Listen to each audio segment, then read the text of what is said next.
We're getting ready to go, eh? We're on. Okay, welcome everybody to my 5th class in this series. So we're on the 5th chapter of Esoteric Psychology. I wanted to apologize again for last week. It was we didn't realize that the internet was going to be down and that was going to cause a problem. But I ran to work a half hour before the class, and I sent out an email to everybody that registered for the class. I'm not necessarily that you were going to check your email half an hour before the class, but I was just trying to get some information out there to you guys. I didn't do everybody because obviously I didn't have a list of everybody. I only have the people I registered for.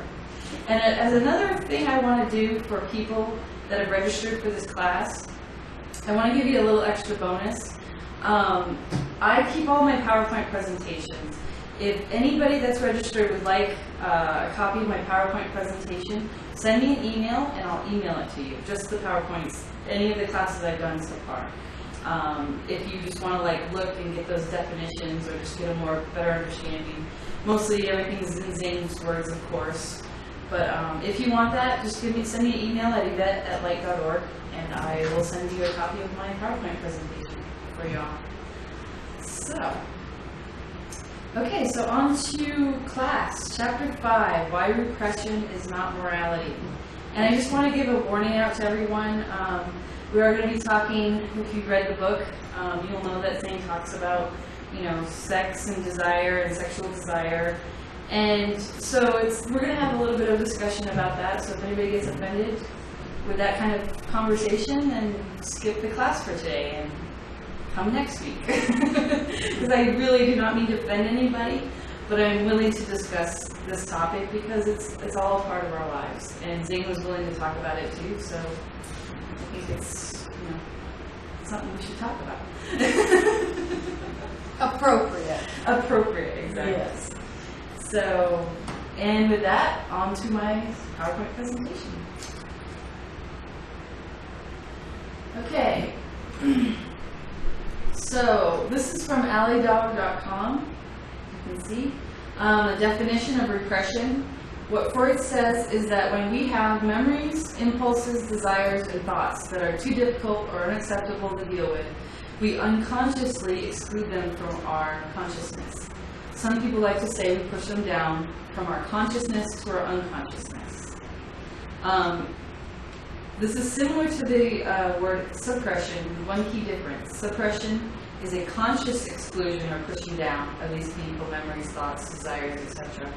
With suppression, we control impulses consciously as opposed to unconsciously, which is repression. But I think when Zane's talking about here, I think he's really kind of talking about suppression as opposed to repression, in your opinion. We have these definitions. Yes. Yeah. So I think he means push things down consciously. So this from the dictionary, to keep under control, check or suppress. So that's kind of in there in that definition. Restrained. So Zane's definition of morality is a particular kind of conduct. The dictionary definition of morality: conformity to the rules of right conduct, virtue in sexual matters, chastity, a doctrine or system of morals. I thought it was interesting that in the dictionary it actually talked about this. So one of the definitions is about sexual matters and morality. It's not just about, your right conduct in life. So moral pertaining to right conduct or its principles, and I thought this was very interesting. Conforming to these principles rather than to law or custom.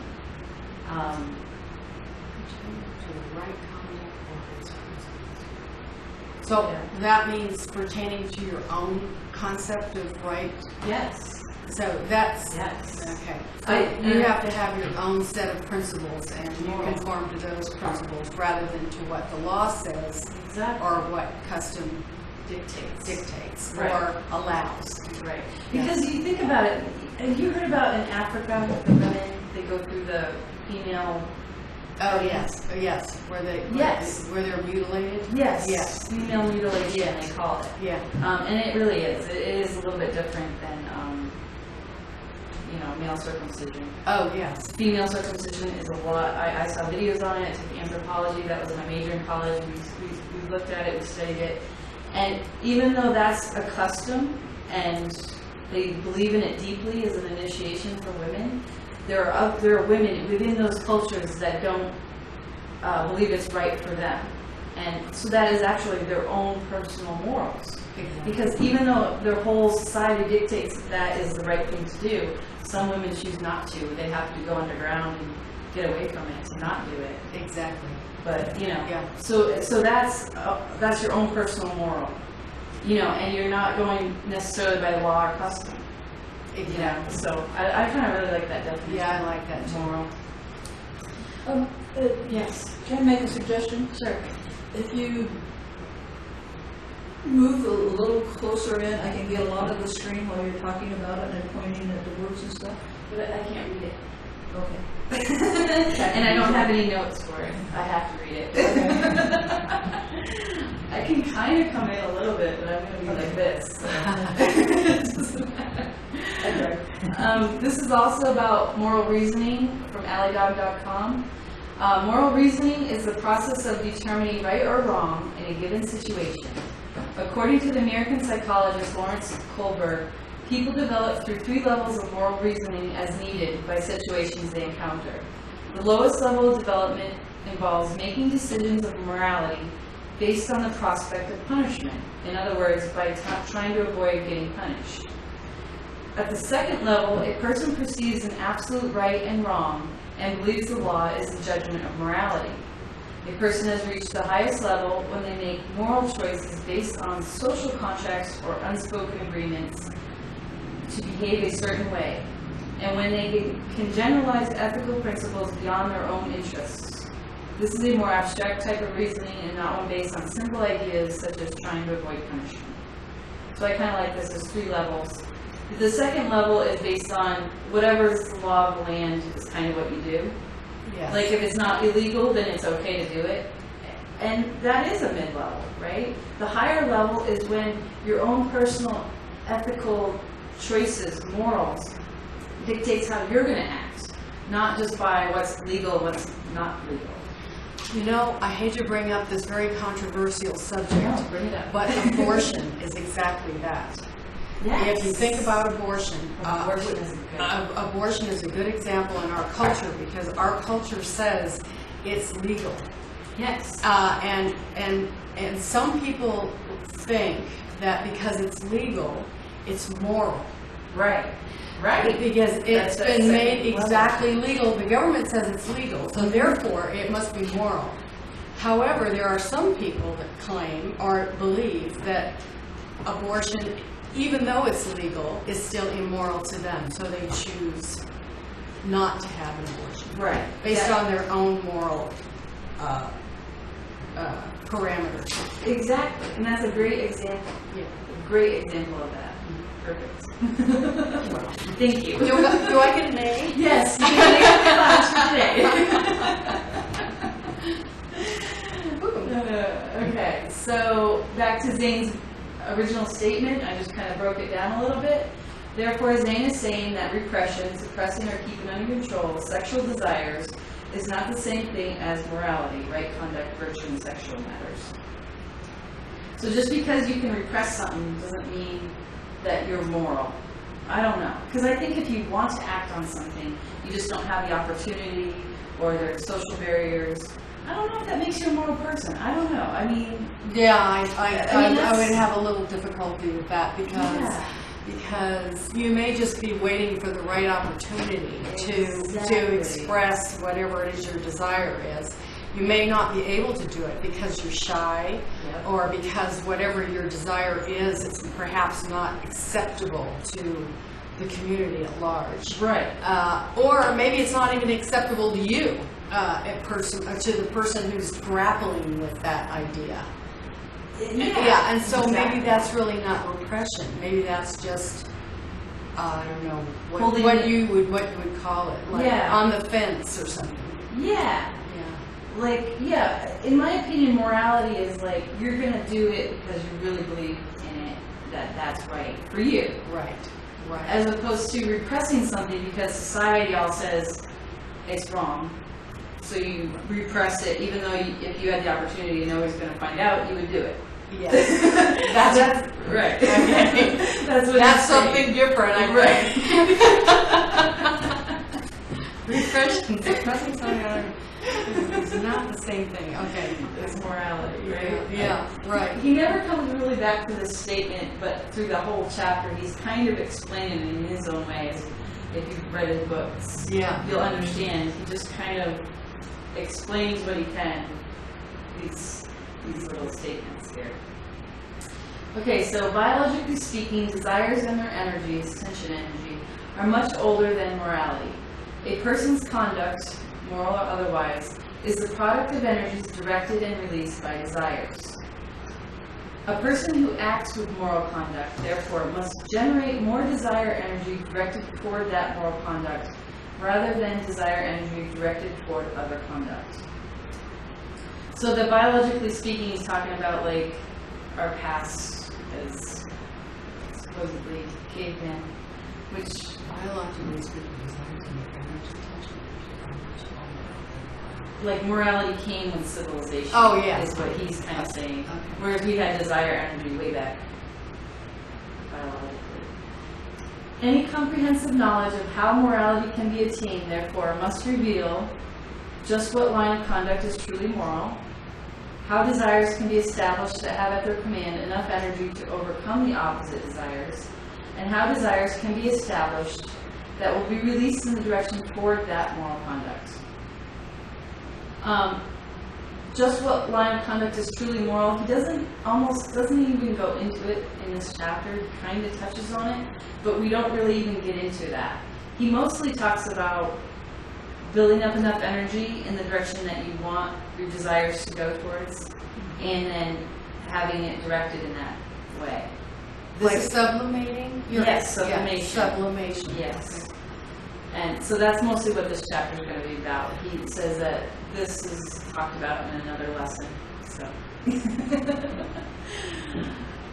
before we can take up the practical details of this matter, it is better to first consider the 3 hereditary drives and also the 10 families of desires present, astrological urges, in all humans. So the 3 hereditary drives. To me, these pictures were like, this is the reproductive desire, the nutritive desire, and this is the significance, will to power. It's more like will to power.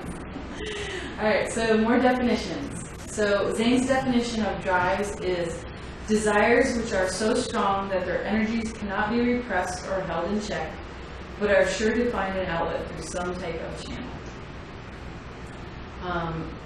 Another definition of drives, an aroused state of psychological tension that typically arises from a need. A drive such as hunger or thirst motivates the organism to act in ways that will reduce the tension. So for example, when you become hungry, tension caused by the need for food, you are motivated to eat, method of reducing the tension. Zane kind of talks about that a lot, and I thought that was great that we can find stuff that corroborates Zane's stuff. Yes. So these are the 3 hereditary drives. This is the 3rd time you're seeing this, so yes, I know I pulled it from my other couple of classes, so you'll see it again probably. So we have the drive for significance, or the desire for significance, the will to power, the drive for race preservation, the reproductive desires, and the drive for self-preservation, the nutritive desires. And I did want to talk about this a little bit, saying that we know these drives exist because, I mean, if we look on TV, what are all our advertisements for? Weight loss, which is our overabundance of nutritive desires, and sexual performance, which is the reproductive desires, and then Xanax and Prozac, which is about feeling good, feeling like you have significance in the world, right? Mm-hmm. So we have a lot of medication out there right now, like showing what our 3 main drives are really going towards, right? So the drive for significance is the oldest and most powerful of the 3 hereditary drives, and is the evolutionary source of all the thought elements.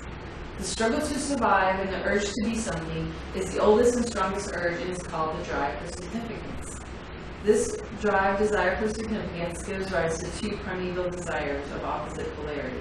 They are the reproductive desires and the nutritive desires. So you think of them like as a triangle, right?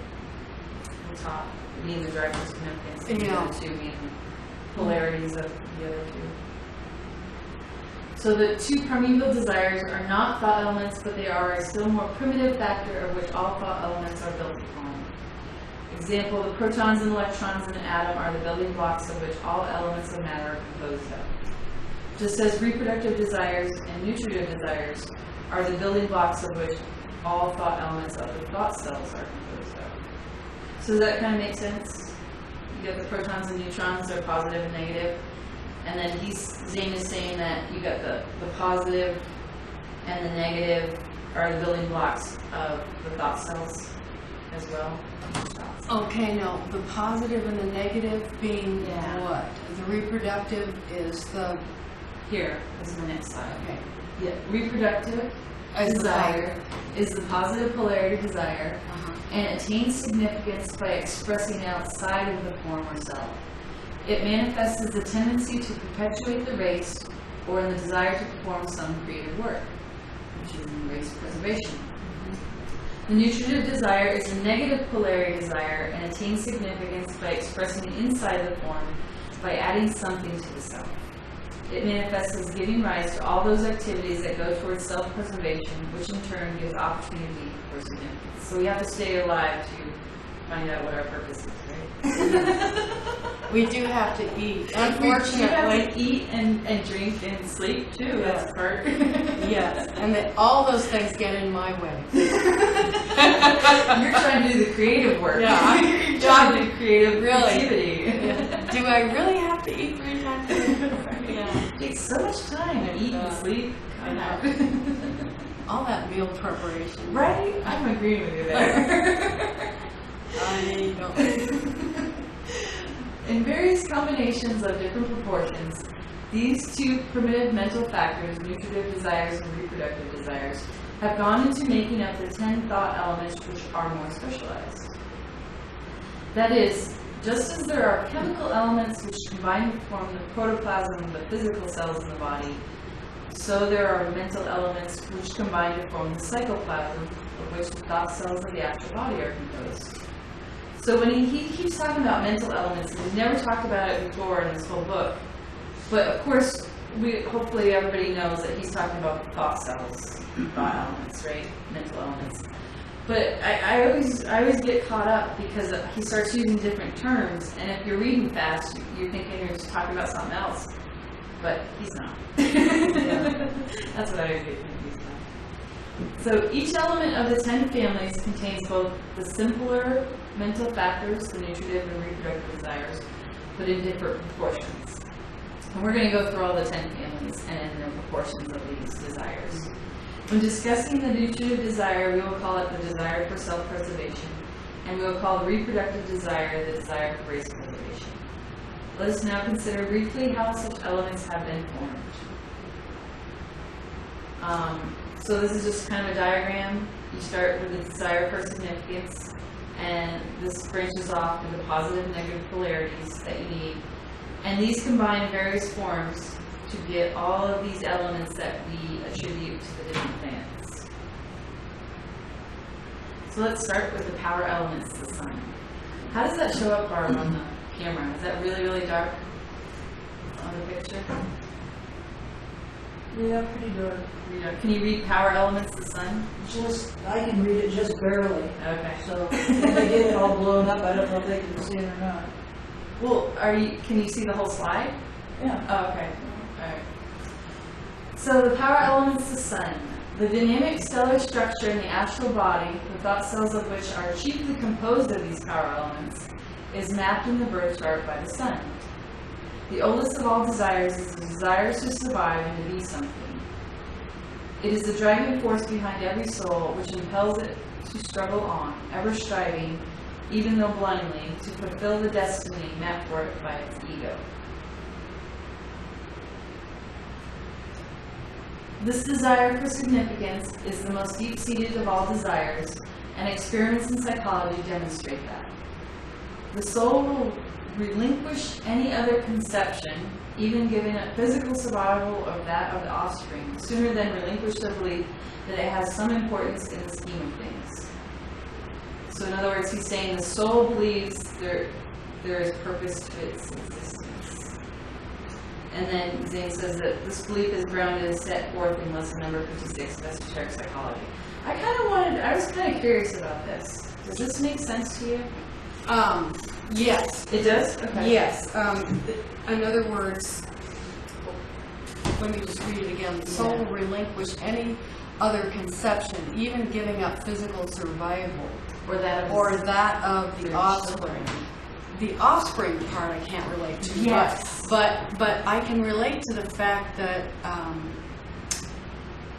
if a person does not feel any significance whatsoever, and they don't feel they have purpose, and they don't feel they're acknowledged as a human being, as a valuable life form on the planet, that they would just as soon die than live. I don't understand the part about the offspring. Yes, I don't either. And the only thing I can figure out that would come from, and maybe somebody in Streamland could comment on this, is that they feel, I'm thinking of that woman that killed all of her children. Yeah. The 5 children. Yeah, 5 children, she drowned them all. Yes. And the only thing, it must be a part of a very strong belief system. Yes. That if they're not good enough, then their kids are not good enough. Or if they're not, you know, Bring up a good point. yeah. And I that's really the first time I've ever thought about it, because I didn't realize that Zane had mentioned offspring, or I'd forgotten that. Yeah. Right. And I really had given the idea of suicide, personal suicide, a lot of thought, but I hadn't thought about the offspring part. Right, because in all of us, we can all say, okay, yeah, suicide happens in our society, so that would be giving up. They feel they have no significance, so they'd rather die. So I can understand that, but you're right about the offspring, and I kind of didn't agree with that either, because it seems people feel so strongly about their offspring. In my opinion, your offspring can be their purpose for some people. That is their purpose to live. So I couldn't understand that they would give up their kids' lives other than their own significance. I just can't see that either. But then something that you said, though, about, you know, loving your children so much, I think when people sometimes are at the point of suicide because they don't feel relevant, they don't have any emotions, they're not in touch with their emotions, so they would feel numb and shut down. And so they wouldn't necessarily feel, they certainly wouldn't feel any sense of survival, and they might come to some crazy conclusion that, you know, they wouldn't want anybody else raising their kids, or they want to bring their kids with them, or, you know, or they don't have any feeling for their kids, so they just, I mean, I can't rationally come to terms with something that's irrational like that.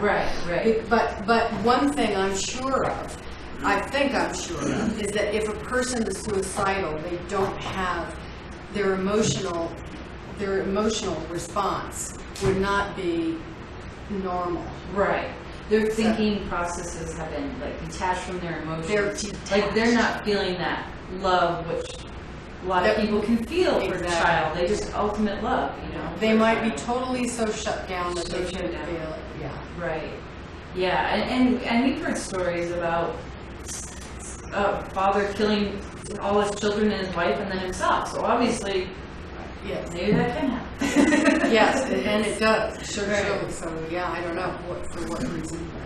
But I just want to go back to that lady that killed her 5 children. Yeah. I read a little bit about that, and of course her mind was really off. Yeah. But she did say, because she was hearing voices when they were dark, she rationalized it to herself because these voices kept telling her to kill her children, and she didn't want to. But then because she was such in a dark place, she actually rationalized it by saying, if I kill them now, they'll never commit a sin, because there was a steep Christianity thing into it. Hold on a second, Barb. Let me finish my thoughts. And so she rationalized it, because I think she had to rationalize it, because they were her own children. So, in other words, there was this darkness within her, obviously, and she wasn't thinking straight. But she actually said she rationalized it to herself so that she could actually do this, because those voices had been telling her for 2 years to do this, to kill her children. And she couldn't do it until she got into such a dark place, and then she rationalized it, and then she did it. She rationalized around some belief system. But the belief system was that she believed that she am actually saving her children from, a belief of sin or whatever. Mm-hmm. But you know what I mean? In my opinion, it's like, it's not that she was so evil that she was just killing her children. There was something behind it, and she had to rationalize it for herself to do it. Mm-hmm. So I think that there's almost something a little right with that. You know what I mean? You know what I mean? Kind of, sort of understandable. Kind of. Barb, was there a question from the... Doc from California said maybe they will decide not to have offspring if they do not have significance of their own. Yeah, but there's a lot of people that choose not to have offspring that feels significant. Yeah, maybe. Yeah, in some cases, yes. But I also believe that there's people that choose not to have offspring, but they also feel significant, right? Yeah, absolutely. I think both can be true. So yeah, that's a good point. But I think both things are true. I do too. Yeah, so. Good, we're having great discussions here. I love discussion. Okay, and back to the sun. In the connection with the development of morality and in the handling of desires and their energies for other purposes, it is essential to remember that the soul never can be made to admit its own insignificance. And those power elements for significance in the thought cells of the dynamic stellar structures of the astral body, where various types of desire store their energies, are more powerful than any other elements. They have been in existence longer, and to enlist them in any given cause, therefore, is to acquire a powerful ally. The family of thought elements that expresses the desire for significance is called the power family. And if you watched today, Christopher had a great speech on, they were talking about Leo and the creativity. And to me, significance and creativity are very tied in. I don't know. Maybe I'm jumping ahead and that's reproductive. I'm not sure. But he did talk about, if you listen to Christopher's Sunday service, it'll be online probably tomorrow or Tuesday for you to all watch. But it was great. He talked about creativity. I have a little bit of his notes. I'll just read a little bit. To create means to cause something to come into being. Creativity makes manifest that which originated in the realm of thought. And I'll talk maybe more about that when I get more into this. So next we have the domestic elements of the moon. Barb? I got a question here. Yeah, okay. This is Mike from England. I think maybe that what was meant here is that the drive for significance cannot be repressed or suppressed under any circumstance. It cannot be, right. We were born with that desire for significance. I mean, every cell in our body wants to survive, and it tries to in almost the most extreme cases. So yes, I would agree with that. Yeah, the desire for significance is within like every part of our being until we start thinking differently and change that. Right. Okay. So now we're going to domestic elements, the moon. Each of these are only 1 or 2 slides. This is little bits of the stuff. So the dynamic stellar structure in the astral body, the thought cells of which are chiefly composed of these domestic elements, is mapped in the birth chart by the moon. On the side of self-preservation, nutrition and sustenance is essential to the continued well-being of the form. On the side of race preservation, a home for the offspring, food, and ministering to their various needs is essential. Through such experiences were formed and built into the astral body, those mental elements are called domestic. Then we have intellectual elements, Mercury. The dynamic stellar structure in the astral body, the thought cells of which are chiefly composed of these intellectual elements, is mapped in the birth chart by the planet Mercury. Even the lowest form of life finds intelligence, to whatever degree it is able to manifest, an advantage in self-preservation. Survival depends upon ready and adequate adaptation, and intelligence is the greatest aid in such adaptation. Intelligence is no less valuable in procuring a mate and ensuring that the offspring shall be properly provided for. Race preservation is a more certain to those individuals that exercise intelligence than those that do not. I don't know about that. What is that? Race preservation is more certain to those individuals that exercise intelligence than those that do not. Yeah, I'm not too certain about that. Yeah, I know. There's a lot of not very intelligent people out there reproducing a lot. Absolutely. Yeah. He's trying to make statements for all the 10 planets for both self-preservation and race preservation. Okay. And he's saying how in each planet their elements go into each one. So he talks about each one. But yeah, I don't quite agree with that either. No, I think everybody does race preservation. Exactly, whether they use intelligence or not. Yeah. And some people just fall into it. So, but I guess you can get a higher intelligent mate, maybe a better reproductive mate with intelligence, right? Yeah. In other words, if you found a strong partner. Right. A Yeah. stronger. Yeah. For better procreation. Yeah. Better, stronger babies. Yes. So maybe that's what he means. Maybe. Yeah. Okay. It is through experiences in the exercise of intelligence, both to preserve the self and to preserve the race, that those mental elements were built into the astral body called intellectual. Social elements, Venus. I love this picture of Venus. Isn't that so cool? Yes. Alright, social elements. The dynamic stellar structure in the astral body, the thought cells of which are chiefly composed of these social elements, is mapped in the birth chart by the planet Venus. Creatures that band together often are more secure from their enemies than those that live solitary lives. Fish, birds, antelope, and even many plants find close association with one another and aid to self-preservation. I absolutely agree with that. Yes. And it is the rule that race preservation requires members of opposite sexes to mingle. It's true. Such experiences, when they enter the astral form, become those mental elements known as social. Aggressive elements, Mars. I bet you can't barely see that. Is this because the light is too light in here, or what? No, it was dark slides. I took a risk, but whenever it projects up here, it always looks a little bit darker than on my PowerPoint presentation. Yeah, because you can look behind it And see, it looks pretty good, and up here it just looks really dark. Okay. So, but I just take risks. So, aggressive elements, the dynamic stellar structure in the astral body, the thought cells of which are chiefly composed of these aggressive elements, is mapped in the birth chart by the planet Mars. All creatures are subject to attack and invasion. All creatures likewise are confronted by obstacles. Self-preservation is aided by the ability to repel invasion, to destroy the enemy, and to use initiative in the attack of obstacles. Yes. Now, what about the concept of that's going around these days, of war is not the answer? Right. I would agree with that. Yeah, and so you would agree that war is not the answer. Right. And I would agree that war is not the answer. Right. But right there in front of us, it says, all creatures are subject to attack and invasion. All creatures likewise are confronted by obstacles. Self-preservation is aided by the ability to repel invasion, to destroy the enemy, and to use initiative in the attack of obstacles. Yes. So Okay, there's but a you little. didn't say war. No, but what I'm saying Yeah. is that if self-preservation, if someone was invading your country, Right.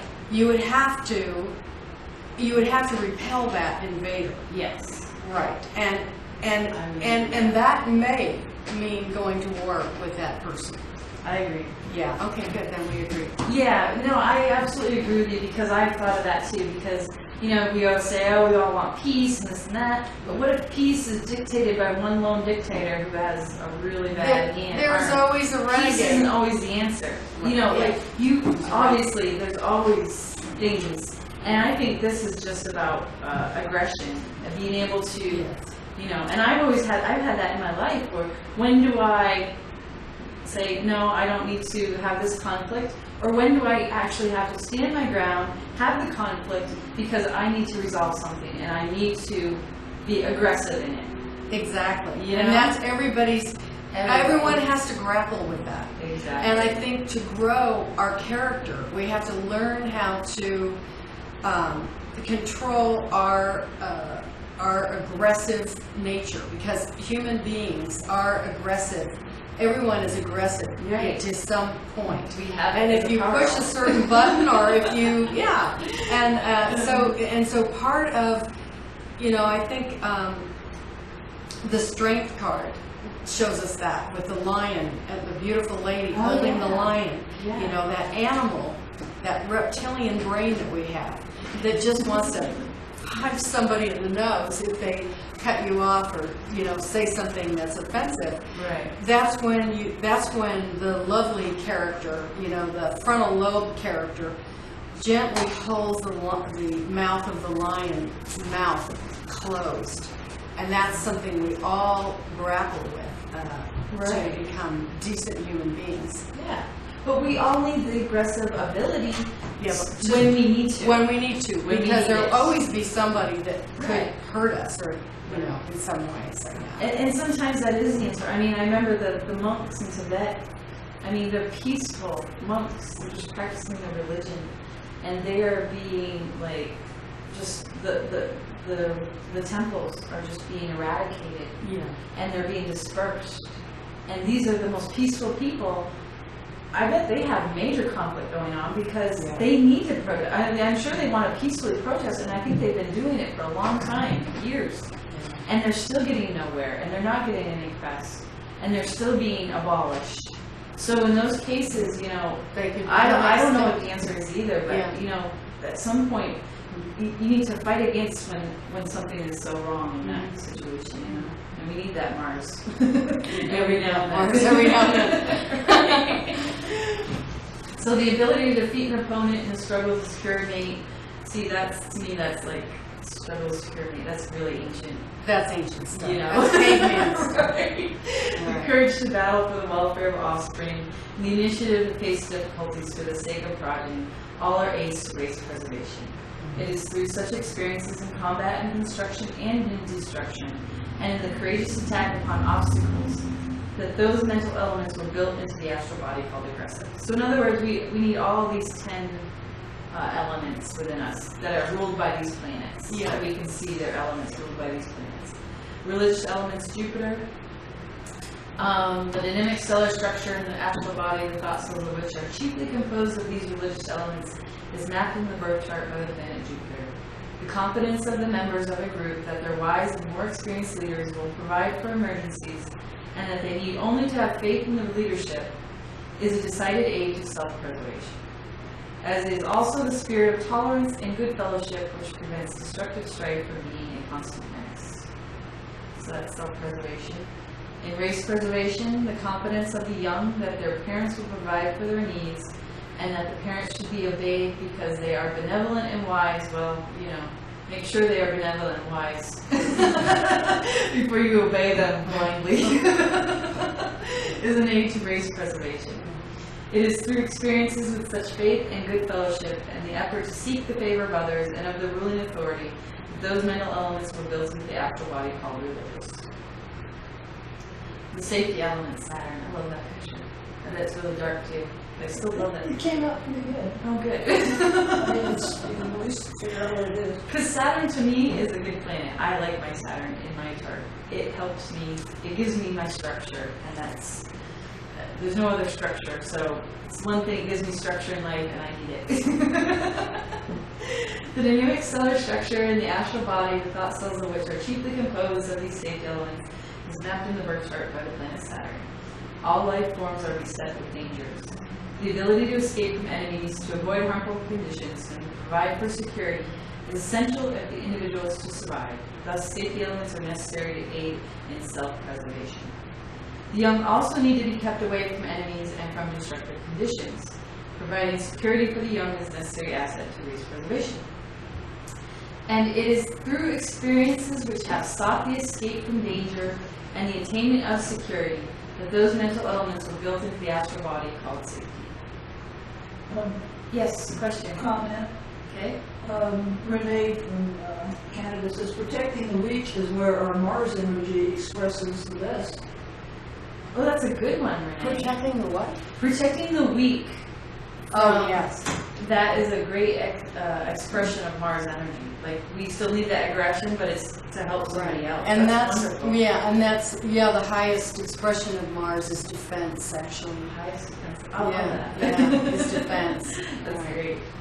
Okay. And you know, I kind of wanted to make a comment too on that Jupiter one. Yeah. We went by that kind of fast, and I had this idea about. Can we go back to it? Yeah, it was something that was said there, and I'm trying Was to. it race preservation or self-preservation? I think it was race preservation. Okay, so that's the next one.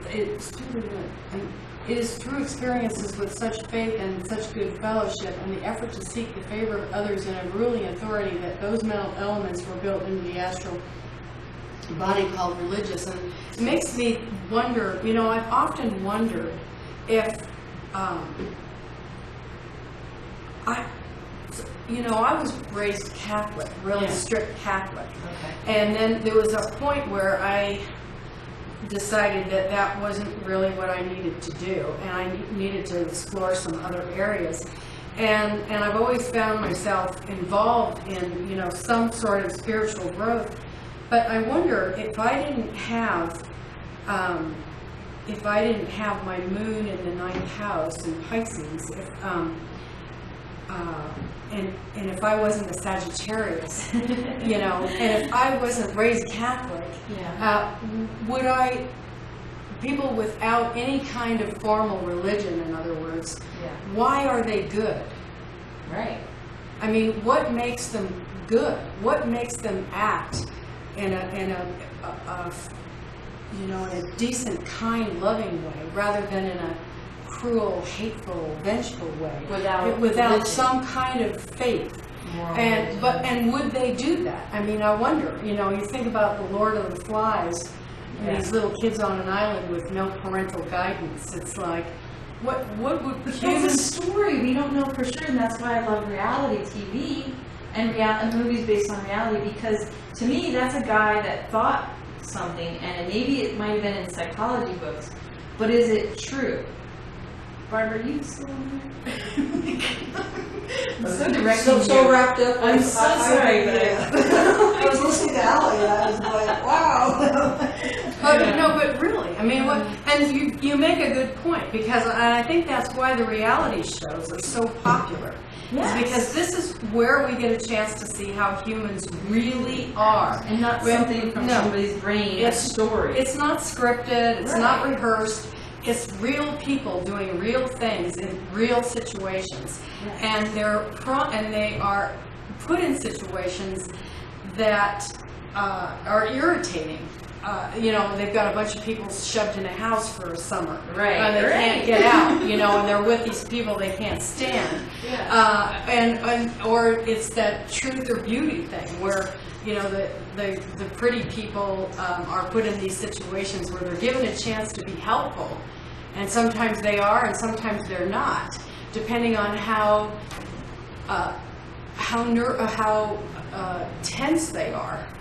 You know, do they default to good behavior, or do they default to bad behavior? And they do both. And they do both. and so I know. And so duality. Yeah. They do some good things and some horrible things. Right. But they do both. But without our religious hardwiring, without, I mean, we know that even cavemen were using ceremonies and putting flowers and grain and so forth in the ancient burial sites. Yeah. We are hardwired for this religious idea.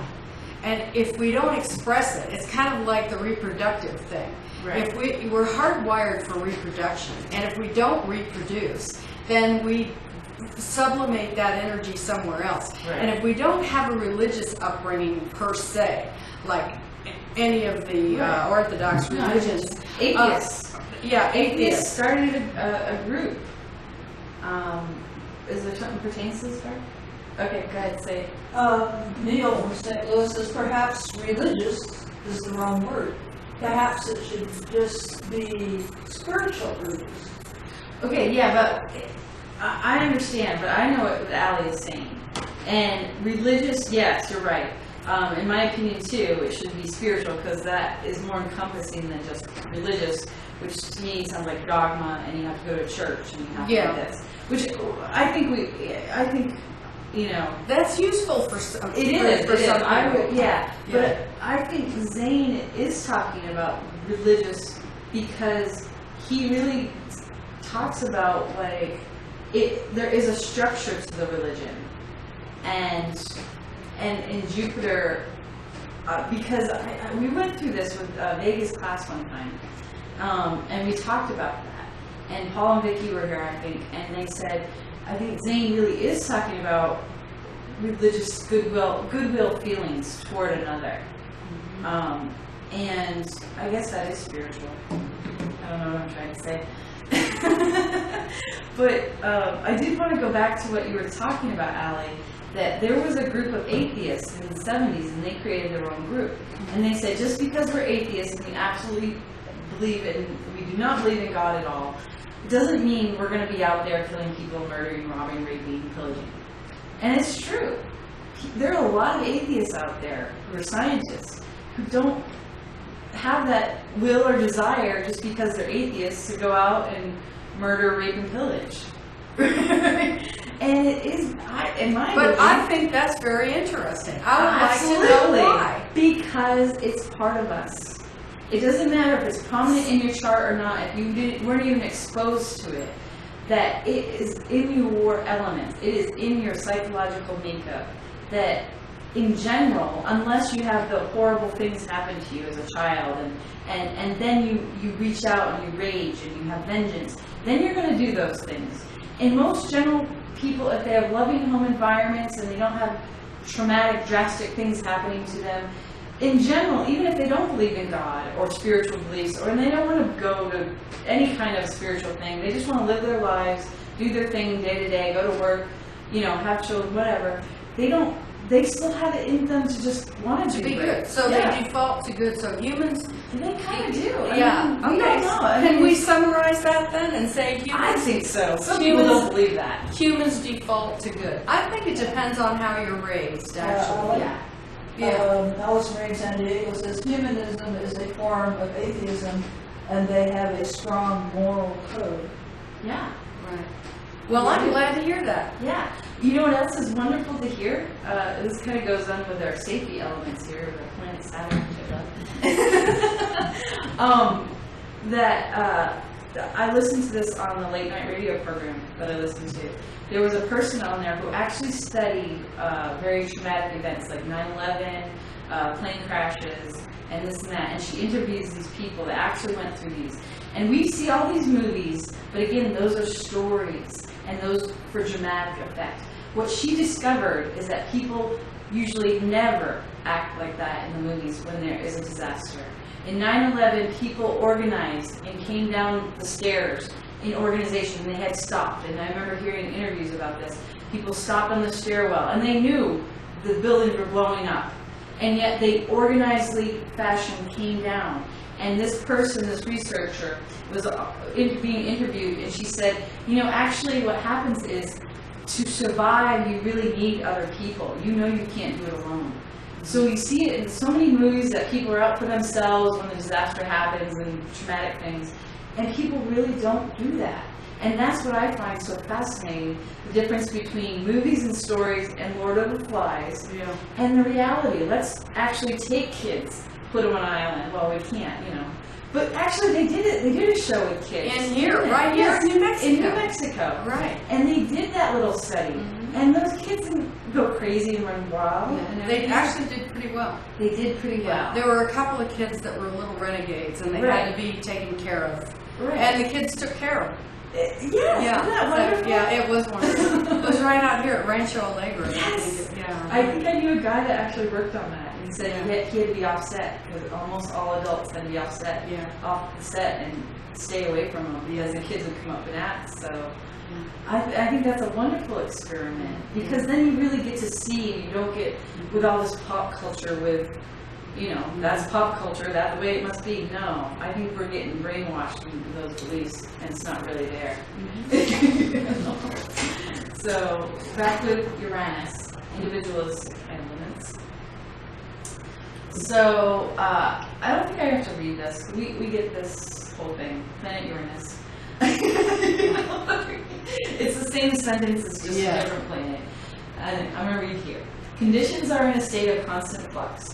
The old way of doing things may suffice for a while, but the ability to depart from the conservatism of the past, to do something that has not been done before in time, becomes an asset to survival. This departure from the common methods of the race thus lends itself to self-preservation. Of course, these are the individualistic elements. So not only is it valuable to invent better ways of doing things for the self, but the development of better ways of caring for the young and better ways of handling conditions that affect their welfare assist in race preservation. It is through such experiences in which the individual had departed from customary practices and had acted differently from the other members of his race that those mental elements were built into the astral body called individuals. Now here, all of these elements are playing into our astrological body. So he's almost saying that all human beings have all of these elements in various degrees within them. So we do have those religious things within us. We have the significance within us. We have a little bit of individuality. You might have very little of it. Some people might have very, very little of it. And so we're not seeing that expressed in certain individuals. But we all have all of this within us, right? Right. To some degree. To some degree. Right. And the more dominant ones are expressed because that is needed for that person in their life, right? Yes. For that purpose. Person's purpose. And utopian elements, Neptune. Utopian elements, okay, not by the planet Neptune. All creatures, in addition to their external life, also experiences in which the unconscious mind is somewhat dominant. We cannot say that plants dream, although we are sure that dogs and some others of the higher animals do. But even the lower forms of life draw from their inner astral experiences vague yearnings for better conditions for themselves and their race. The feeling that finer things such as they sense on the inner plane are possibilities to attain. Such forerunners of that which we call ideals assist self-preservation through the instinctive search for more pleasant relationships. And they aid race preservation through the success, to some degree, of the individual in realizing these finer relationships and leading others of his kind into similar realization. So, the higher utopian help both self and the race preservation, I guess. I'm not going to read that last one. What I get out of that is that, it's better to find a good partner than a bad partner.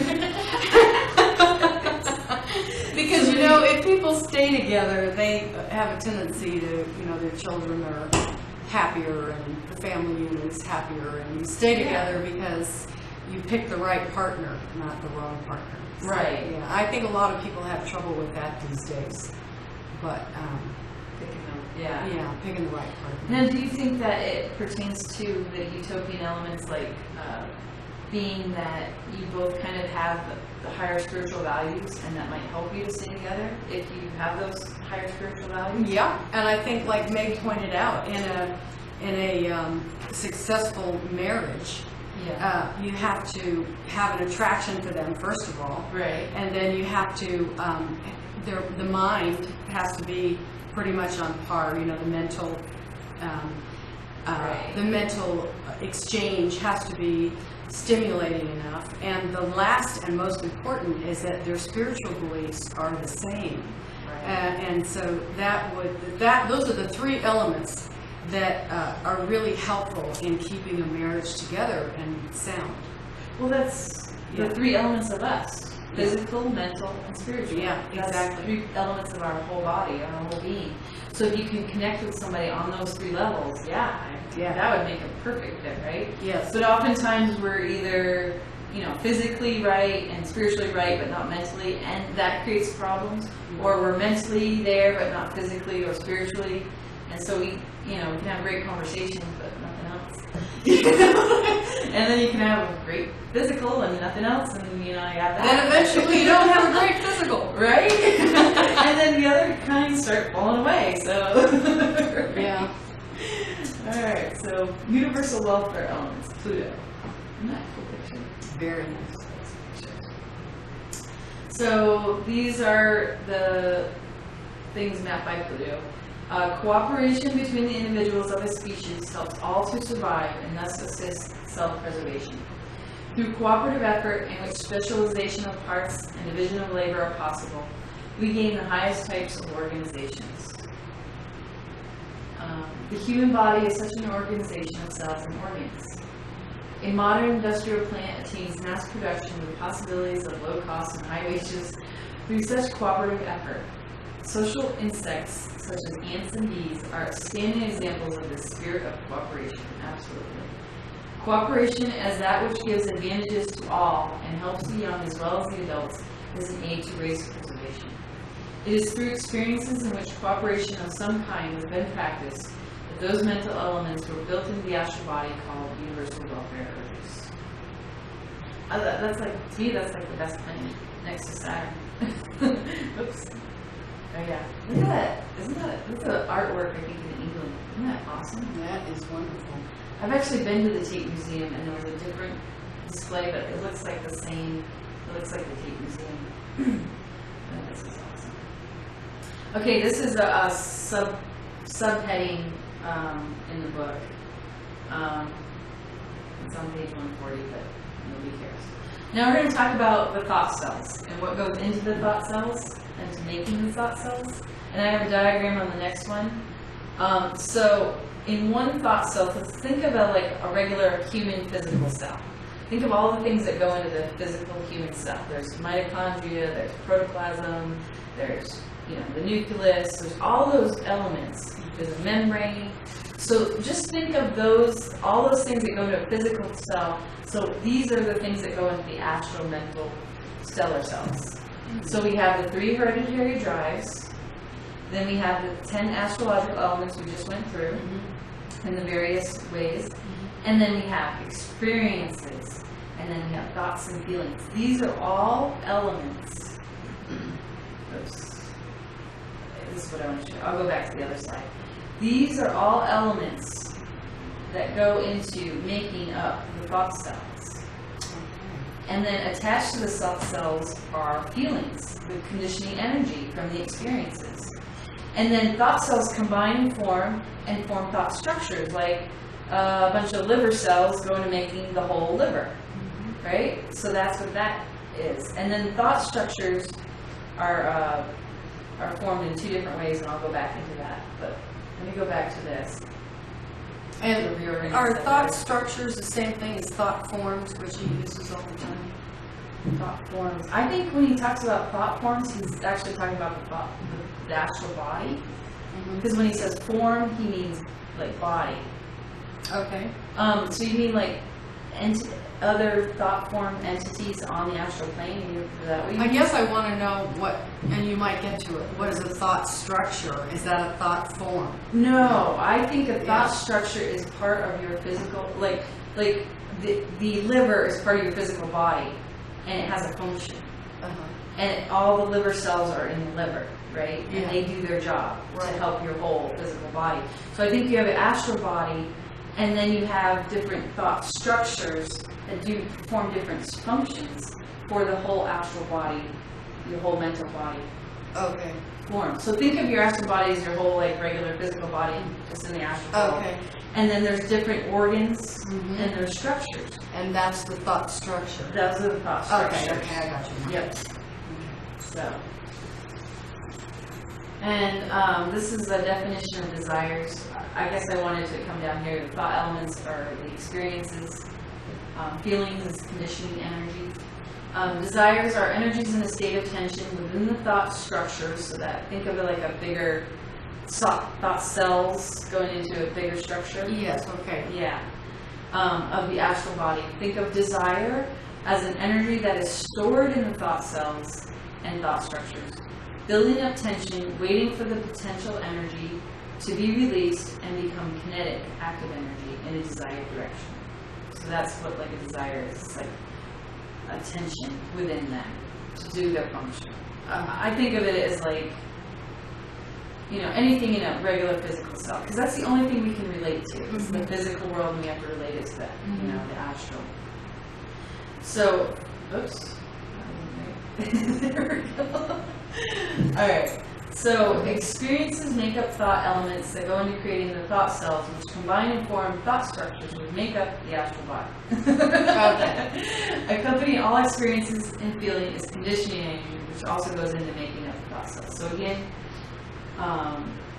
yeah, we need to have this flow chart when we're reading his book so we understand what he's talking about. Because then he uses stellar structures and stellar cells, which are just the same thing. He just uses a different word for that. Okay. Yeah. And then dynamic stellar structures, actually I'm going to go into that, so it's on one of my slides, so we'll get into that. So thought structures, think of like the organs in your body, so are created in two ways. The first way is thought cells have similar experiences and similar conditioning energy will come together to form the thought structures, to form certain thought structures of the astral body. Under the idea of like a chart, like all the liver cells come together and make the liver. And then another way thought structures are formed is when other experiences of a more complex nature have resemblance between two or more experiences or groups of thoughts, and they come together in the mind with their own kind of conditioning energy feeling attached. Now, the best way I can think of this is thinking of you're going through a breakup with a boyfriend and you constantly listen to Peter Gabriel music. So over and over again, Peter Gabriel is now attached to a breakup. Even though Peter Gabriel in general, his music is not meant for specific, you know, and for somebody else that experienced, you know, his music, maybe like they don't like it, so it's like crap, so they never want to listen to it. It reminds them of something from the 80s and it's static, you know, whatever. Right. You know, so in my mind, that's what he's saying there. And then it has its own conditioning energy. Whereas certain things of similar nature come together Because over they're time. just Right. similar, yeah. So there's two ways that structures can be formed. And then we have the dynamic stellar structures, which are mapped by the positions of the planets of the birth chart, are most highly charged of all thought structures, which means they contain the most energy under high tension and indicate the most energetic desires within the astral body. I think Zane actually differs from what I basically just said before, where I thought all those planetary elements go into every astral cell, and then the cells make the structures. Maybe they do. Maybe we're saying the same thing. And then he's saying like, then there's structures that are formed by these astral cells that are mapped by the planets. I don't know. I think I'm confusing the issue, actually. I'm confusing it more. Yeah, because I'm not following. Yes. So the dynamic, okay, let's read this. The dynamic stellar structures mapped by the positions of the planet in the birth chart, okay, I got that one, are the most highly charged of all thought structures, which means they contain the most energy under high tension and indicate the most energetic desires within the astral body. So he's saying so the question is, what exact? Oh, okay, and those are the dynamic stellar structures. Okay, I understand that. So, which is the same thing as a thought structure. He just added a different word to it. So they are thought structures, but they're dynamic. Because they're mapped by the planets. Exactly. Right. And they're in your chart, and they're in my chart, and so those particular dynamics will be more powerful in your chart. Right. Okay. So, yeah, exactly. In other words, your birth chart makes you have those desires for. Okay. Yeah, we got it. Yeah, we got it. I need to just shut up when I need to shut up. Because I just confused the issue. Okay, now this is about how habits are formed. When an act has been performed in a given way, the thought cells and thought structures have made that act possible by the release of their desire energies. Those stellar cells and stellar structures, again, that's the same thing as thought structures, thought cells and thought structures, just different wording. Responsible for the act performed, have been united in a particular way so that their energies have been released in a given sequence. This sequence of release of desire energies in a given direction to perform an act or an activity establishes a path or a channel in the astral body. We're going to go through that a little more. Anything done once through the principle of contiguity establishes definite energy relationships, patterns, between the mental factors involved. Here's my wording right here. This is like the same idea that neurons, brain cells connect together to form pathways in the brain when an activity or thought is done over and over again. Yes. It's like riding a bike. You learn how to do it, and then all of a sudden everything just energizes in your body, a pathway forms. You just know how to do it automatically. You don't have to think of every single certain step. Exactly. And he's saying the same thing happens in the astral world with astral cells. They start connecting, they start making connections, and they start saying, oh, I've done this before. I had this thought. Okay. In this sequence, it's gonna be easy to do it again because I've made a pathway. Okay. And it becomes easier. Once you have a thought, and then you think of 3 or 4 more times, it becomes a pathway. And that's why it's so hard to get out of your thoughts and to recognize them, that pattern is happening over and over and over again. Mm-hmm. You know, if you say, I have no talent, and you say that over and over and over again, you start saying it without even being conscious that you're saying it because a pathway has been formed. And until you consciously make yourself stop thinking that and get out of that thinking pattern, that you can change that pattern. But that's why patterns are so easy to form when we start thinking a thought and going in a direction. Because that's why I think this stuff is so important, this esoteric psychology, you know, how to learn how to get out of that thinking. You know, that's right. Change our thinking process. That's right. Because if you keep thinking the same old way, you're going to do the same old things. Exactly. And isn't that the definition of insanity? Right? Right, exactly. Because, you know, how many of us would love to just, you know, change the way we think, or actually we want to change our lives, but we don't realize it has to start with our thinking. That's exactly right. And to really start with that. So here we're learning how it's done on that side, you know, all those processes, so that we can get better educated and how we can change our thinking and do these things. So anyway, back to our slides. So, and the more often something is done, the stronger becomes the energy relationship between those mental factors, astral elements. All habits are formed through such energy relationships between the thought cells, thought structures, and dynamic cellular structures of the astral body. So those are just the 3 types of elements there, the 3 things in the astral world. Yet when any such channel or pathway of energy associations was established between the thought cells that permitted an expression of their desires, it became the easiest conduit for such energy release, and the process became habitual. Each organism is a collection of habit systems, and the significant thing is that once the desire energies have been established, a channel of release, they initially resist the effort to channel through another avenue for which they have no pattern. I'd like to give an example because he's a lot of theory. An example I would say is going to Starbucks every morning. Mm-hmm. You know, that becomes a habit system, and it becomes hard to not do that because then all of a sudden you have a desire to do that. So you first have that desire to go to Starbucks, and then you start doing it every morning, and that desire becomes habitual, and then all of a sudden it initially becomes very difficult effort to get away from that habit to do something different, right? Mm-hmm. Especially when you have positive feelings around it. Positive pleasure feelings. Yeah, yes. pleasure feelings. Around that Starbucks coffee. Yeah. And then you find it's bad for you and you can't have it anymore, and it's so difficult to not do it. I know from and the $3 a day is really ridiculous. Yeah, and that part too. Alright, so what is that which we so admire and call genius? It is habitual facility of execution. What is our character? It is the organization of the thought cells and thought structures of our finer form, which is the astral body, which give rise to our habitual mode of thoughts and thought processes that express outwardly as our habitual actions. So here, after, learning how to play guitar, to me is like an amazing feat to do. Yet these people play it like it's, eating dinner.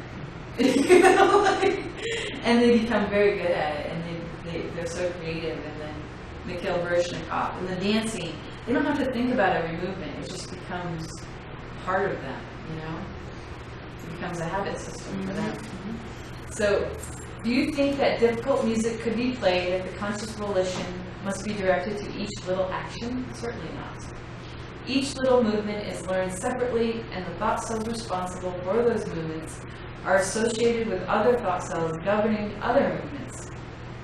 The whole thing forming a chain of desire releases set off by the proper stimulus.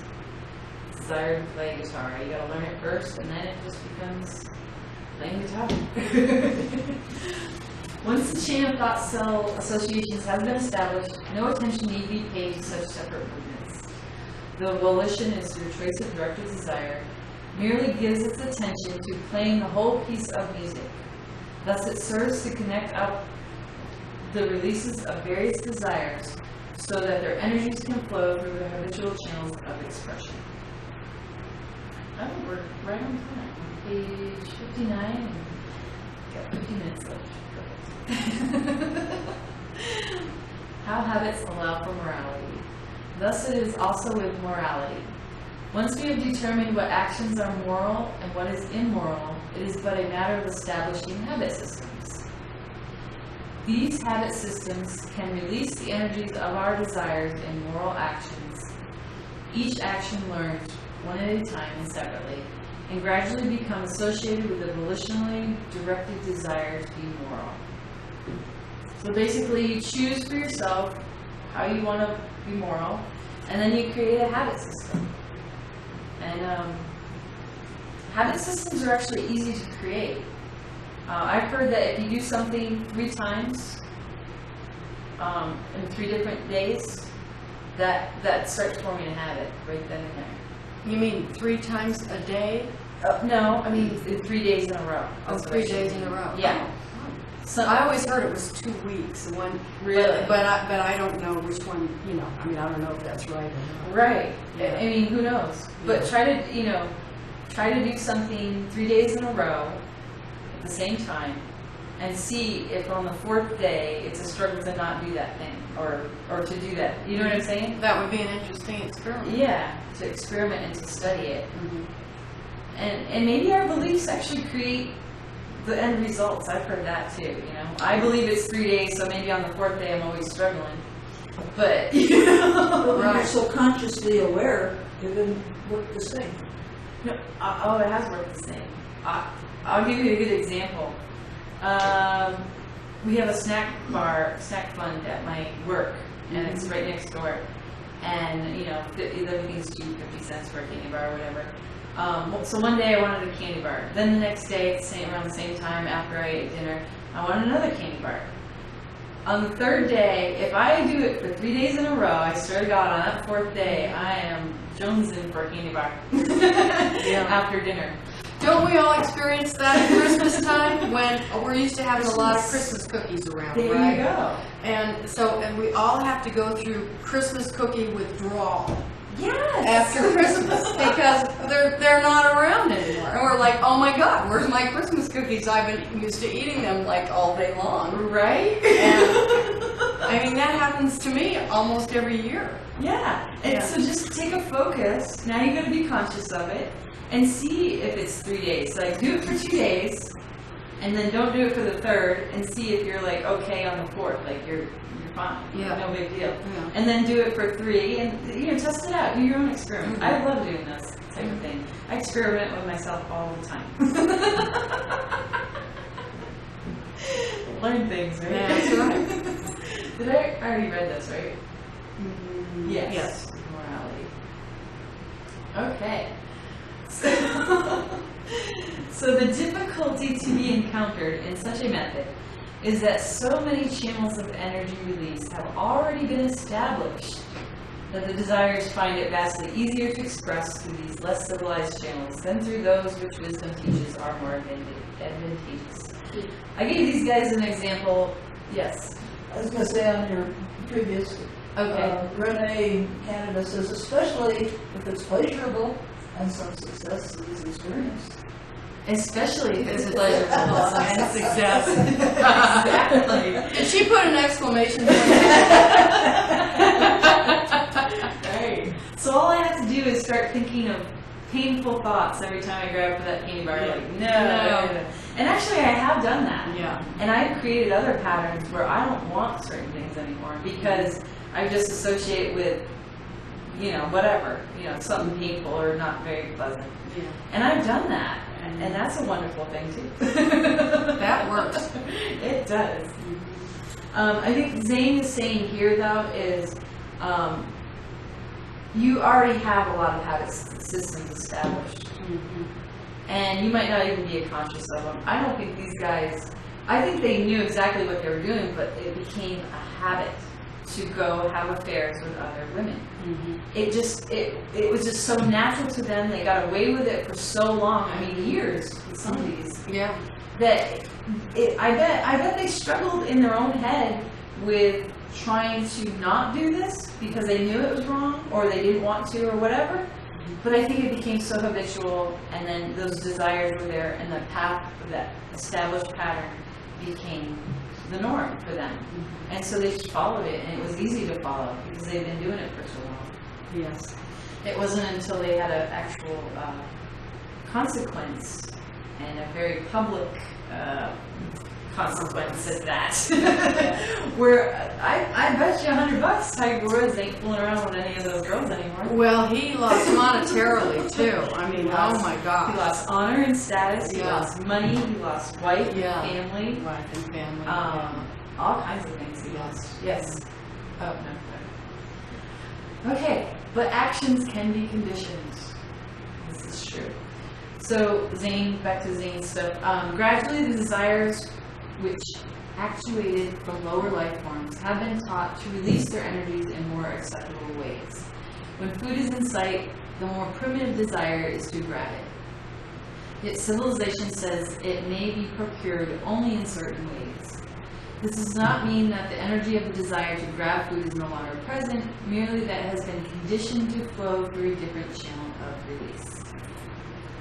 So as children, like a 2-year-old, he doesn't know any better. He just grabs food when he's hungry, right? Grabs food off your plate.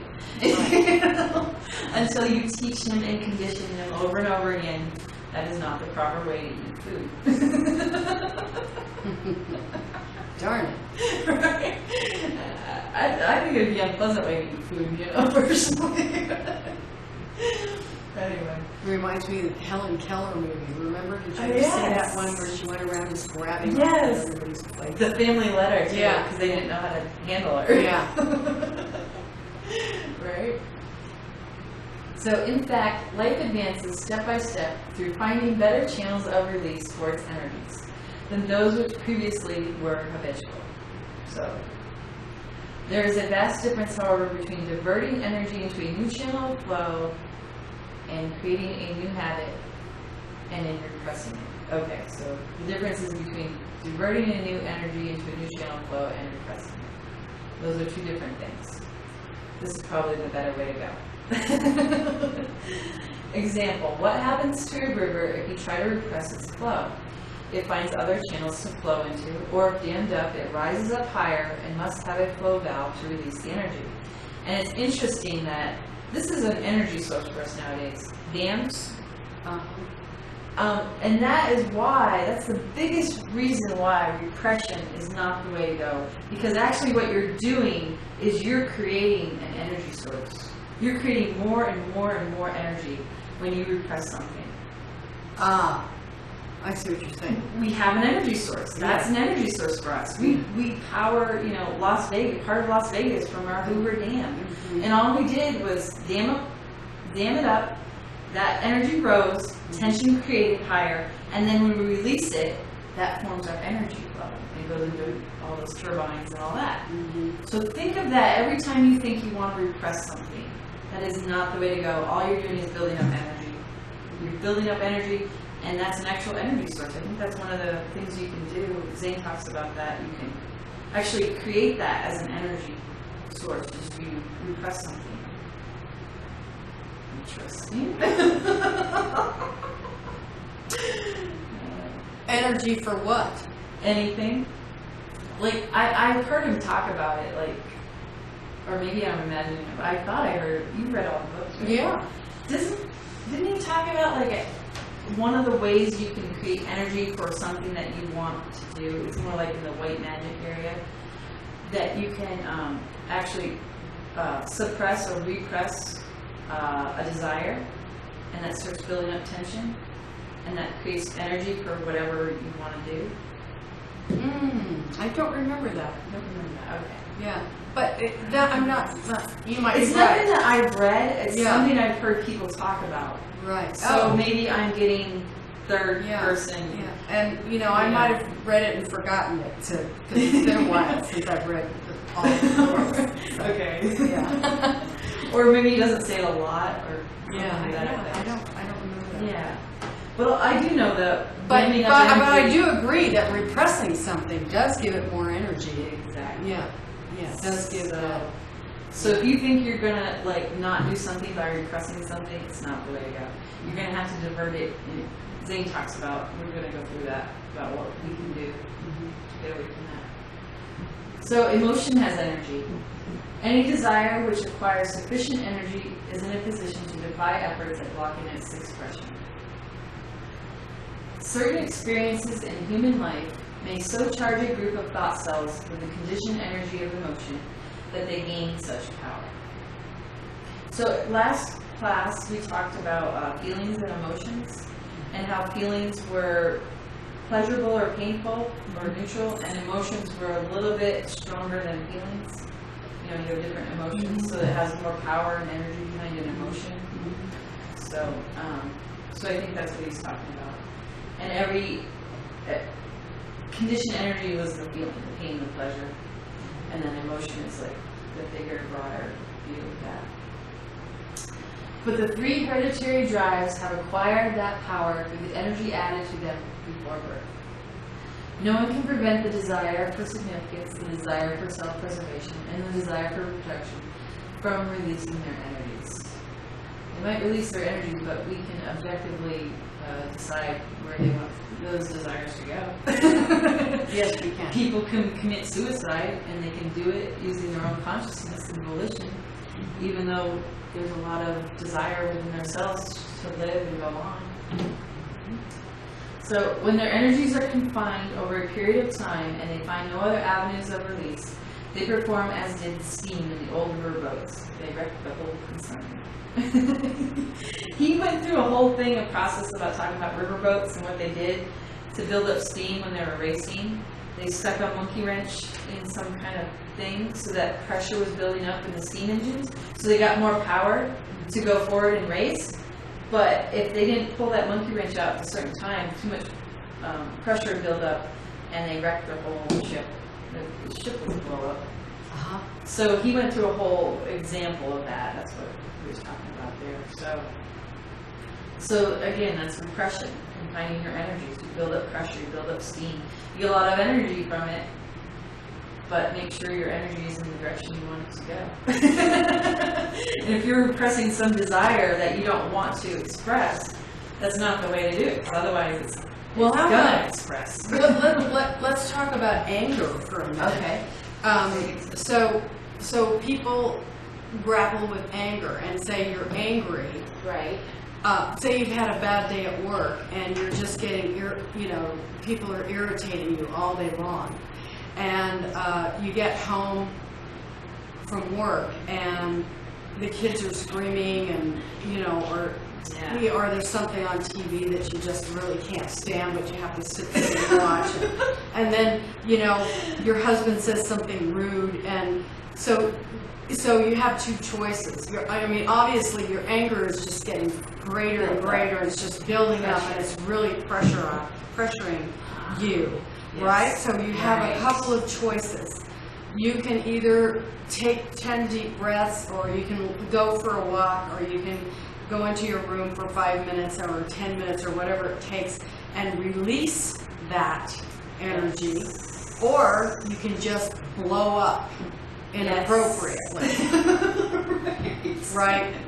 You know, scream at your kids, throw a plate across the room, break the television, you know, do something absolutely inappropriate because the riverboat has blown up, the whole concern, like your whole brain just explodes, and then you're out of complete control. Yes. And you do incredible damage to not only yourself, but to everybody in the household. Right. So you have to release that energy some other way. Exactly. You can't repress it, but you have to release it some other way. And that would be, I think, a good example of Yes, that's a great example because a psychologist once said, I hate to bring this up, it's a reality show. Remember the Osbournes? Yes, but I never watched. I never watched them either, but we all got bits of Yeah. it that they yelled at each other a lot. Yeah. That's all I remember. Yeah. I never watched the show. But I heard a psychologist say, actually, that's a very healthy family.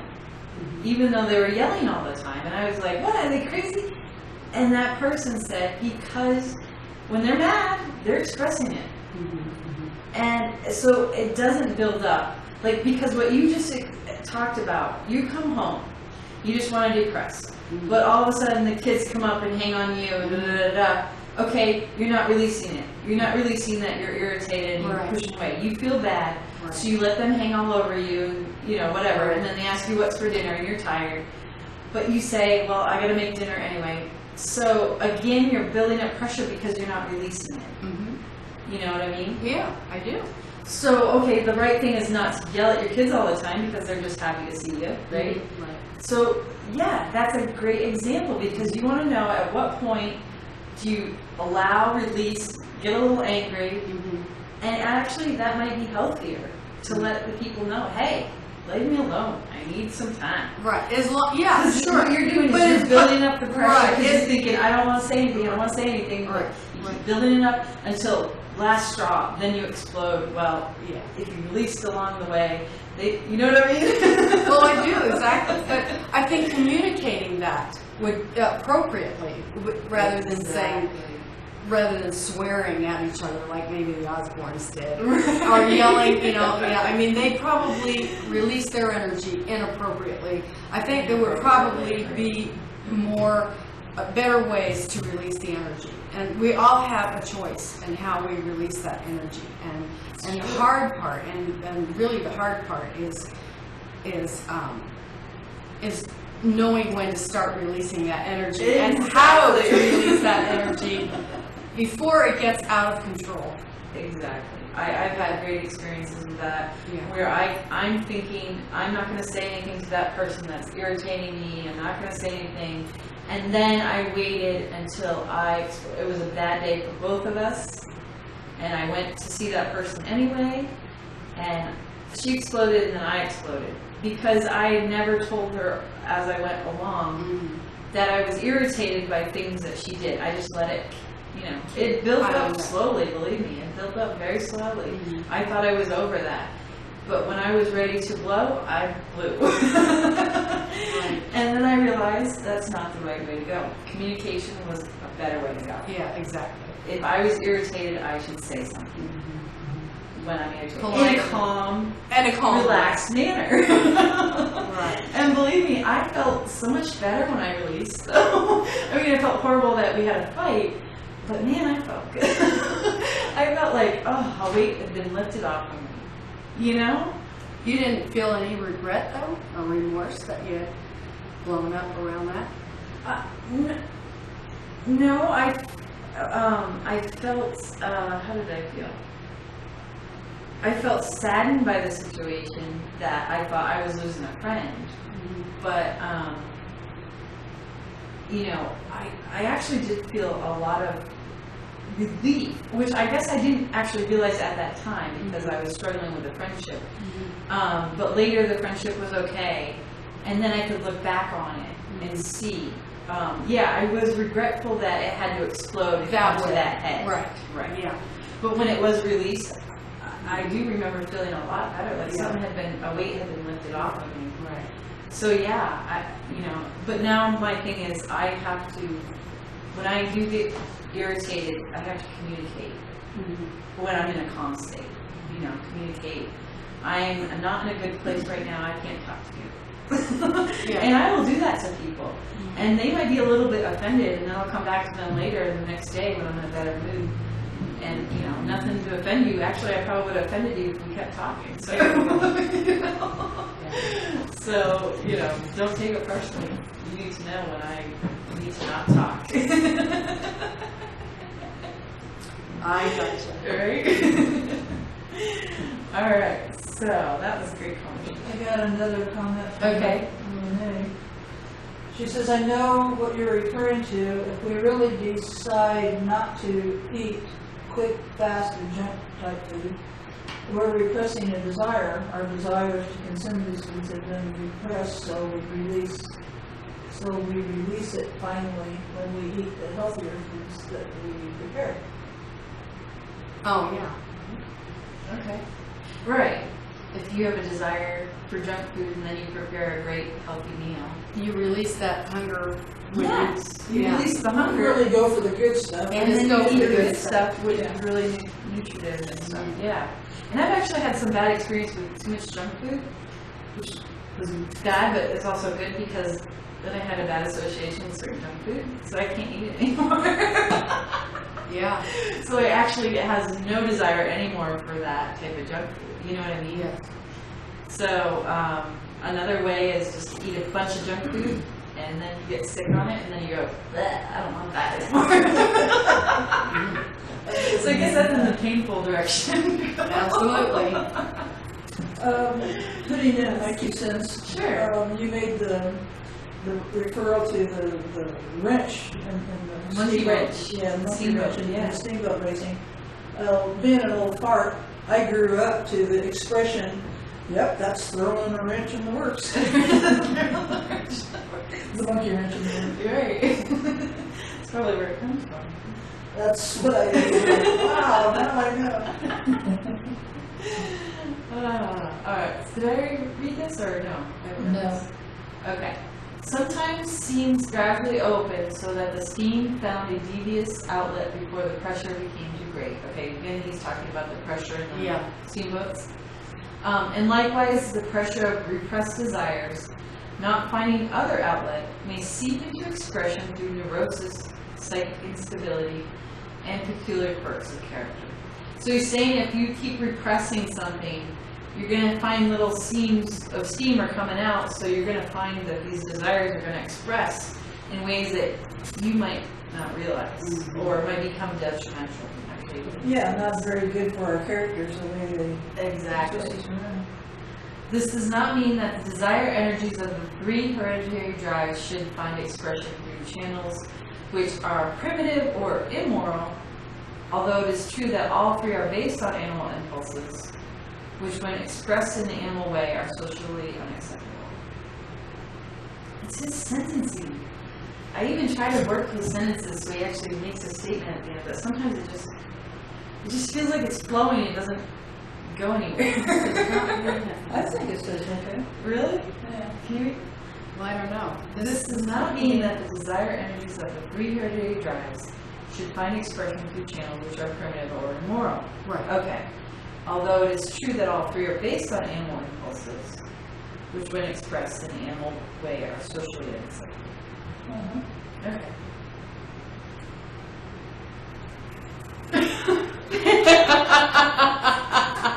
That's one of those places. I'll tell you.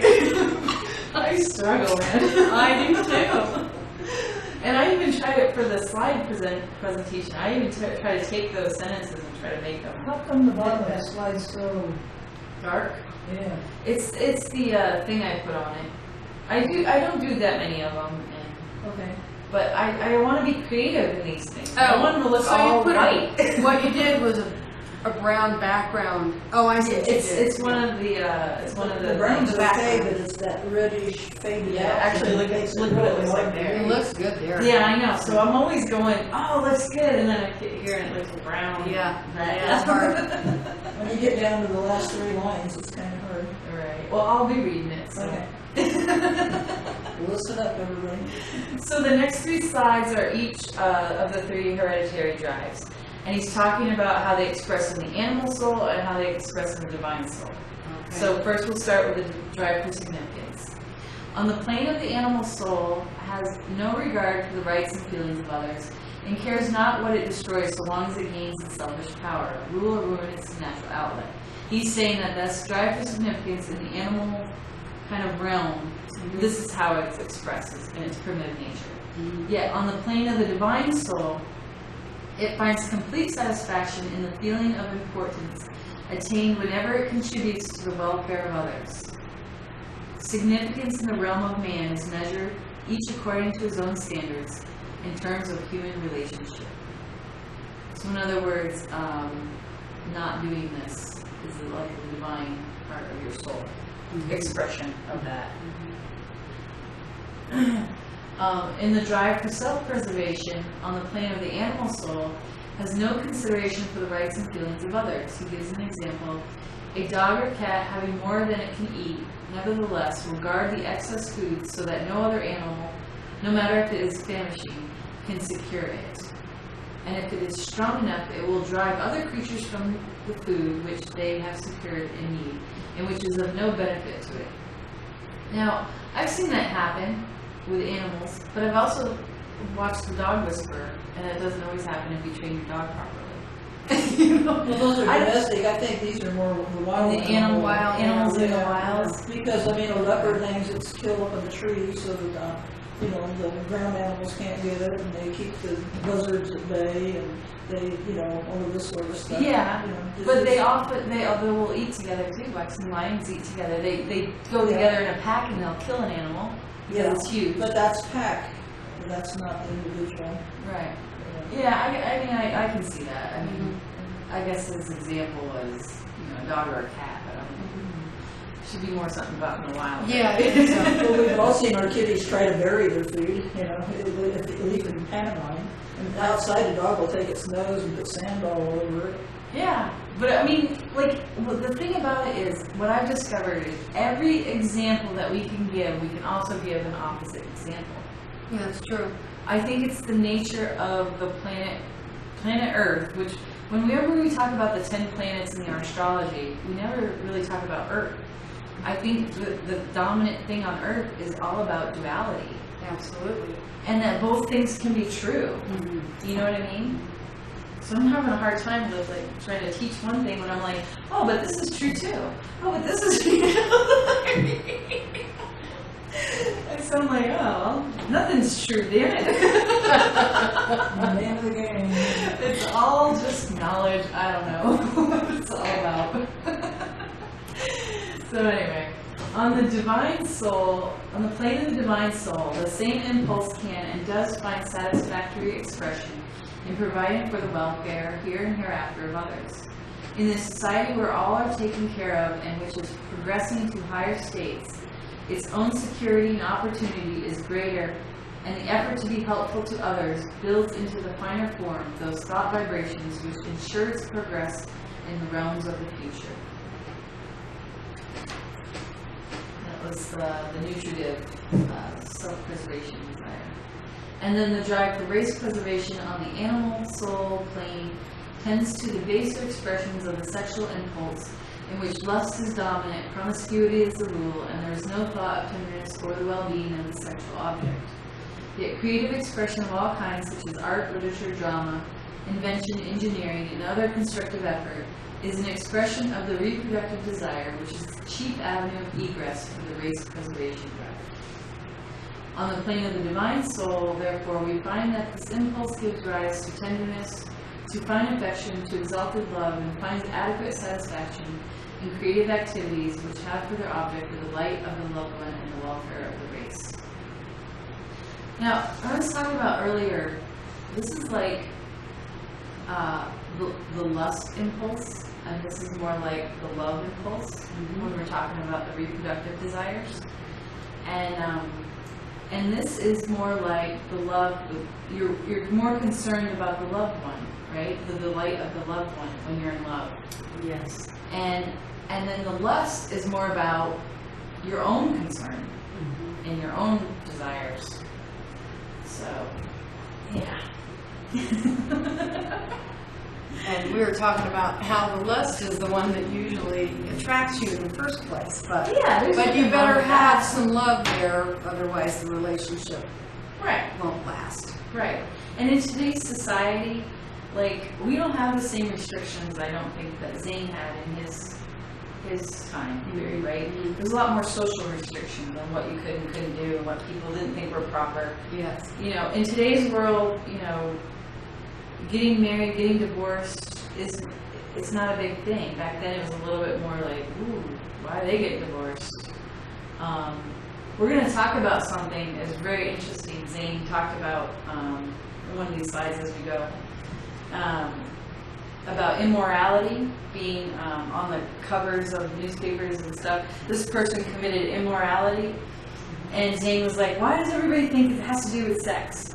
And why is that the scandal? They would think murder and robbery has nothing to do, you know, we'll get to the slide, so I won't. Okay. I won't get to it, but anyway, we'll go on. So repression. Here's the Hoover Dam. But I'd like to just go back for a moment Yeah, to what you said about these days people do get divorced. Like you said, that's very and true. It's not a scandal. It's not a scandal, but I think there are consequences for that in society and in general, because I think the kids do suffer, the families suffer, everybody suffers, and there's this sort of this lack of faith, if you will, in the family unit, and I think there's a great loss there. And so, I would agree. yeah, even though it's not scandalous, it's Right. still, it isn't scandalous. It's an everyday affair, actually, which is kind of a shame. We have a 50% divorce rate now. Right? Yeah, it's 50%, I know. think. Yeah, And- it is. Yeah, Yeah, that's what I think too. and I think ultimately that's very detrimental to a society at large. Well, we can see that as a result. Yeah. You know what was very interesting is the way Zane writes in the book, and it feels like he almost feels like, you know, sex should not be like an issue because we all have that drive. Mm-hmm. And yet, if he came to today's world and saw that you could have sex with anything, I mean, we have websites for anything, Yes. you know, all of the craziness. It's, in my opinion, that makes people baser when they have no holds barred. People can go into the basis of base areas because there is no social. And to me, it's like a fascinating study, but you can see the effects in our society at large. That's right. What's going on in society. That's right. That's right. It's like just it's the whole thing with if it feels good, do it. And you know, it's just, and that comes from some old, you know, Right. hippie time or whatever. Yeah, But really and truly, you know, we're not allowed to just run around and scream at each other because it feels good, and we're not thought well upon if we just, you know, eat a dozen hamburgers or something because it feels good, and you know, and we're not allowed to run out in the street naked if it feels good. So, you know, and we have restrictions on those things, and we place restrictions on ourselves on those things. And so, and yet, there's this sort of idea right now that, or maybe there isn't, maybe that's just the impression I have, but there's this idea that you can, you know, when it comes to sex, you can just do whatever you want. But really and truly, there are consequences for that I think in today's society is not really being looked at very carefully, because no one wants to say, you know, it's because your behavior, and they do in some ways because we've got Mel Gibson in the news, and you know, we have these men that have, you know, cheated on their wives. And I'm probably rambling here, but but you know, we do it in that way, but yet the society at large thinks it's, oh, you know, has accepted the fact that there's a lot of young girls that are getting pregnant out of wedlock, especially in our state. Right. Young girls, you know, like they're children themselves. Yes. And it makes it so much difficult so much harder for society in general to function. In a functional way, Yeah, to not really dysfunctional. functional. Yeah, that's which right. is what we're seeing. We're Yeah. seeing so much dysfunction Yeah, so much that they dysfunction. didn't see. I mean, they saw pockets of dysfunction, Right. obviously, in their time. Right. But a lot of that had to do with repression and everything else. Yeah. So the answer also isn't, so you don't want to repress, but the answer isn't also to go hog wild and crazy. There has to be a balance. Is that social grace?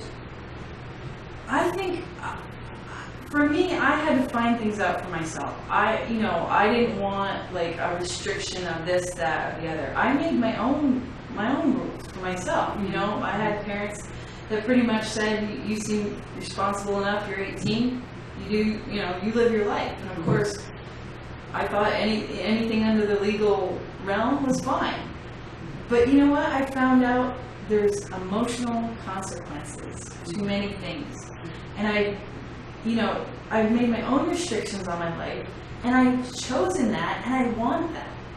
Because, and I was hoping that Zane kind of went in that direction, that if it's almost like if you go to the hog wild, the other side, you can see and you pull your own self back, and you go in your moral direction, in your own moral compass, because then you choose it.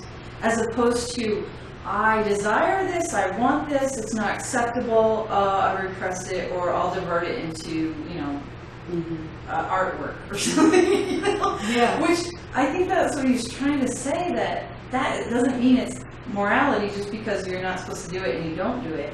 It's that you choose to go in the direction that you really want to go into, and that is morality. Yeah. You know what I mean? Yes, I do. And I think we can see it in this time period, in this society of America, because we have so many advantages.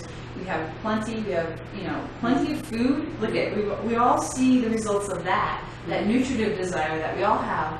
We went hog wild, and we're the heaviest country on the planet Earth.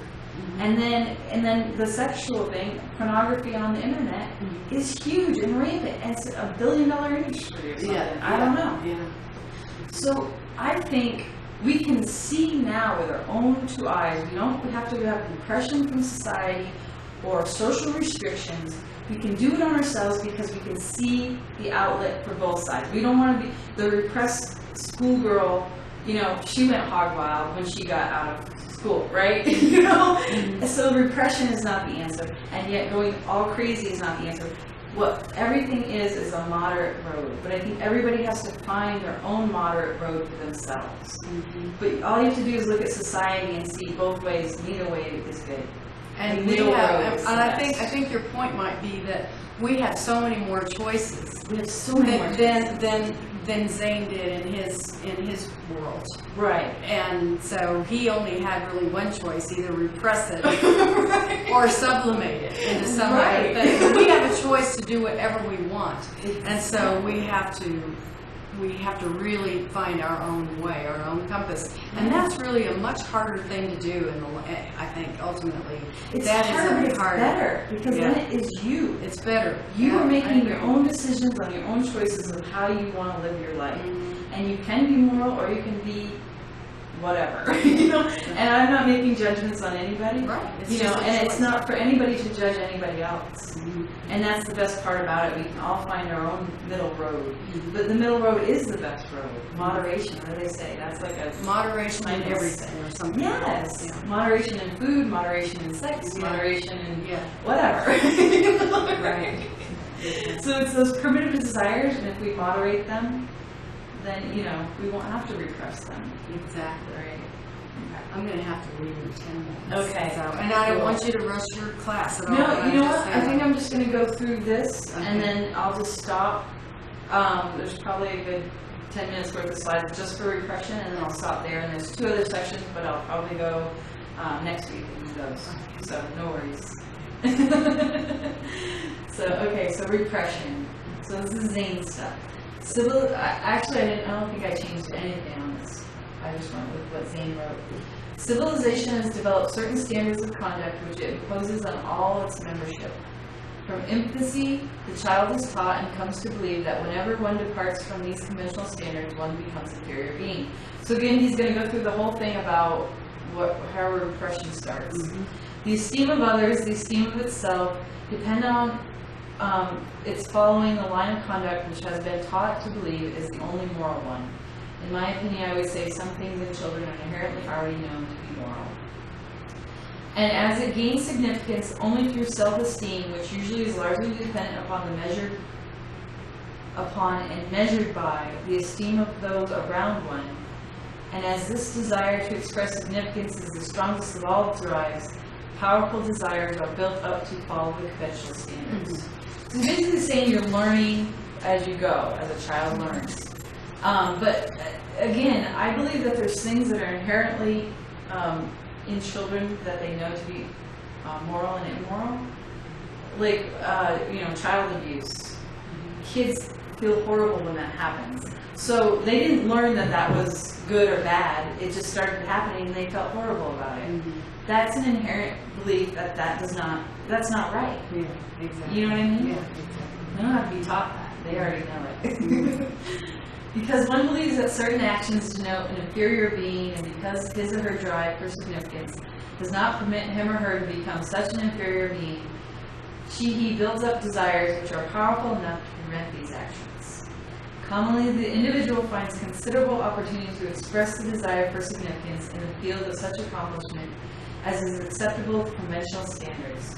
Commonly also, he finds opportunity to express his drive for self-preservation through working for a living or in other ways providing for financial demands.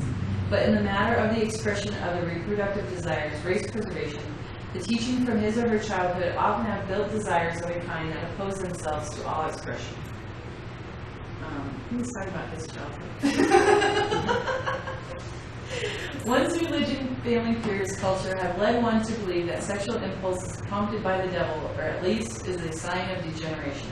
Again, this is a sign of his times. Yeah. You know what I mean? I do. And religion was prominent, and for most people, religion was part of everybody's lives. Yes. So, of course, they might have said that. But in today's world, we're brought up in all different ways. And sexual expression isn't always repressed or told that it's wrong or evil in all children anymore.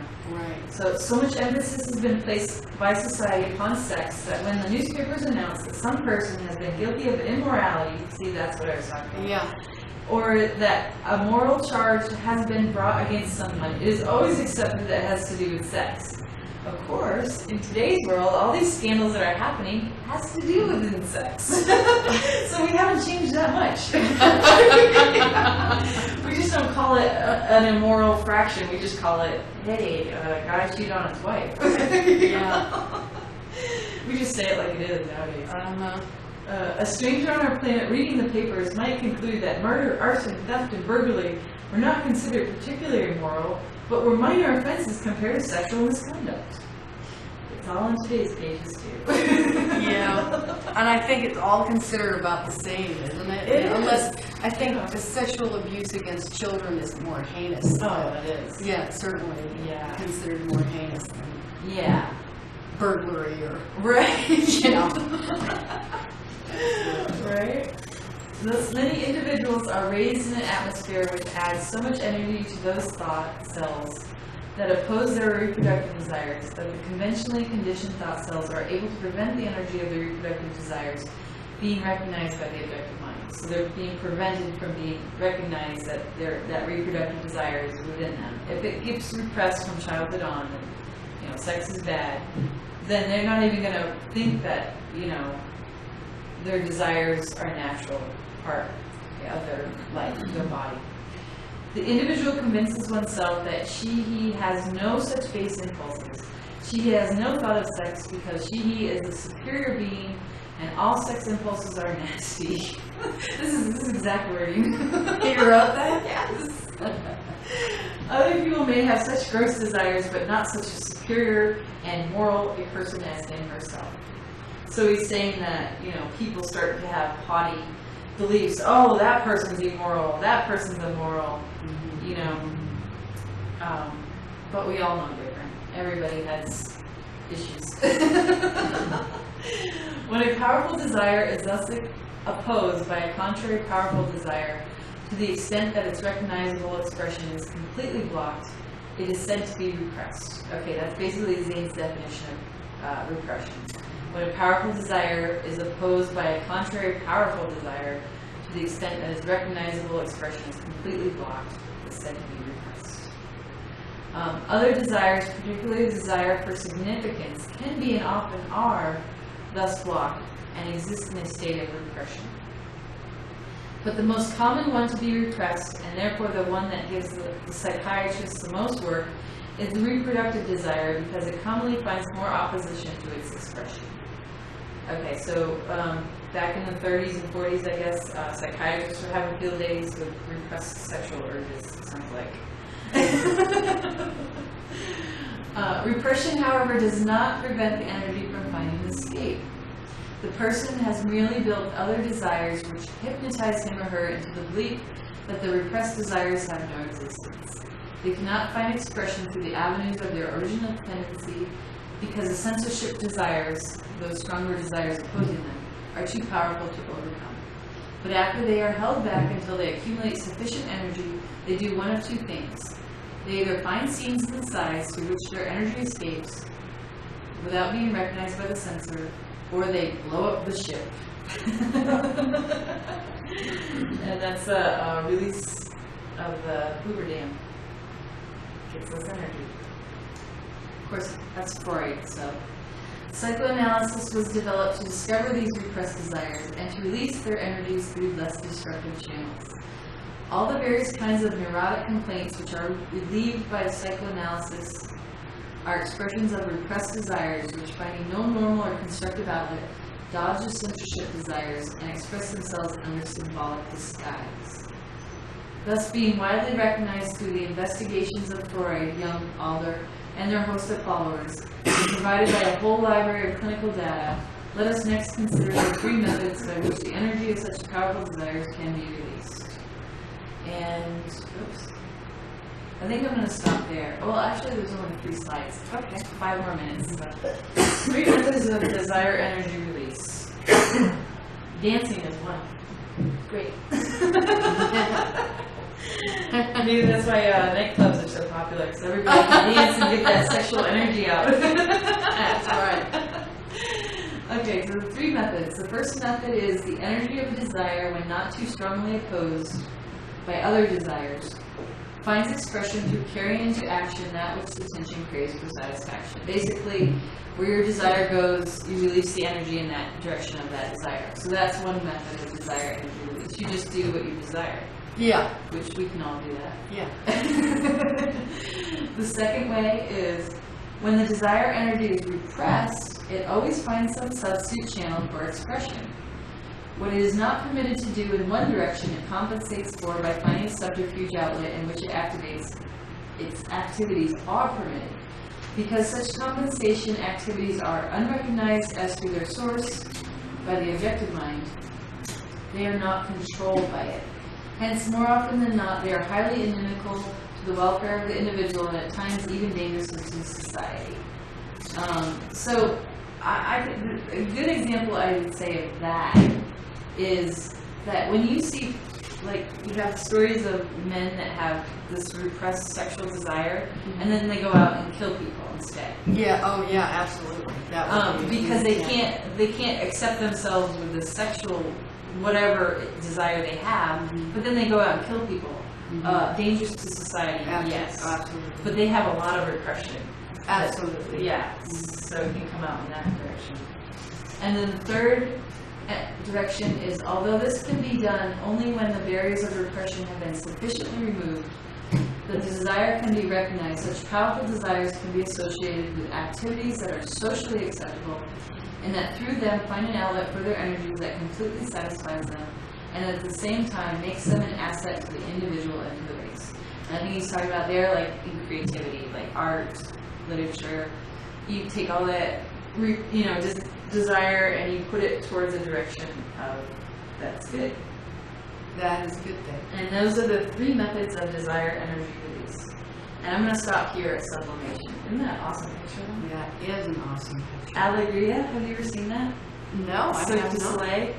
Oh, Cirque du Soleil, I've seen. Yeah. Okay, Oh, this is that is from Alegria. Oh, okay. Alegria. It has a title up here, but. And I bought this little magnet, and it had the two eyes on it. It's like this bird. It's really cool. It's very beautiful. Yeah, Very it was beautiful. great. Well, that was very interesting. Yeah, but we're going to stop here when we're at the end of something and all you're seeing is the second page. I like to see the person at the end. Don't you? Like Yeah. to see the speaker at the end? Yes. Okay. So, I want to say goodbye to everybody. Sorry I'm being so difficult today. I can't control the camera, so I control it with my words. But thank you all for joining us, and we will see you next week at 3 to 5 p.m. Okay. On Sunday afternoon. Okay. All right, thanks all. Bye-bye. Bye.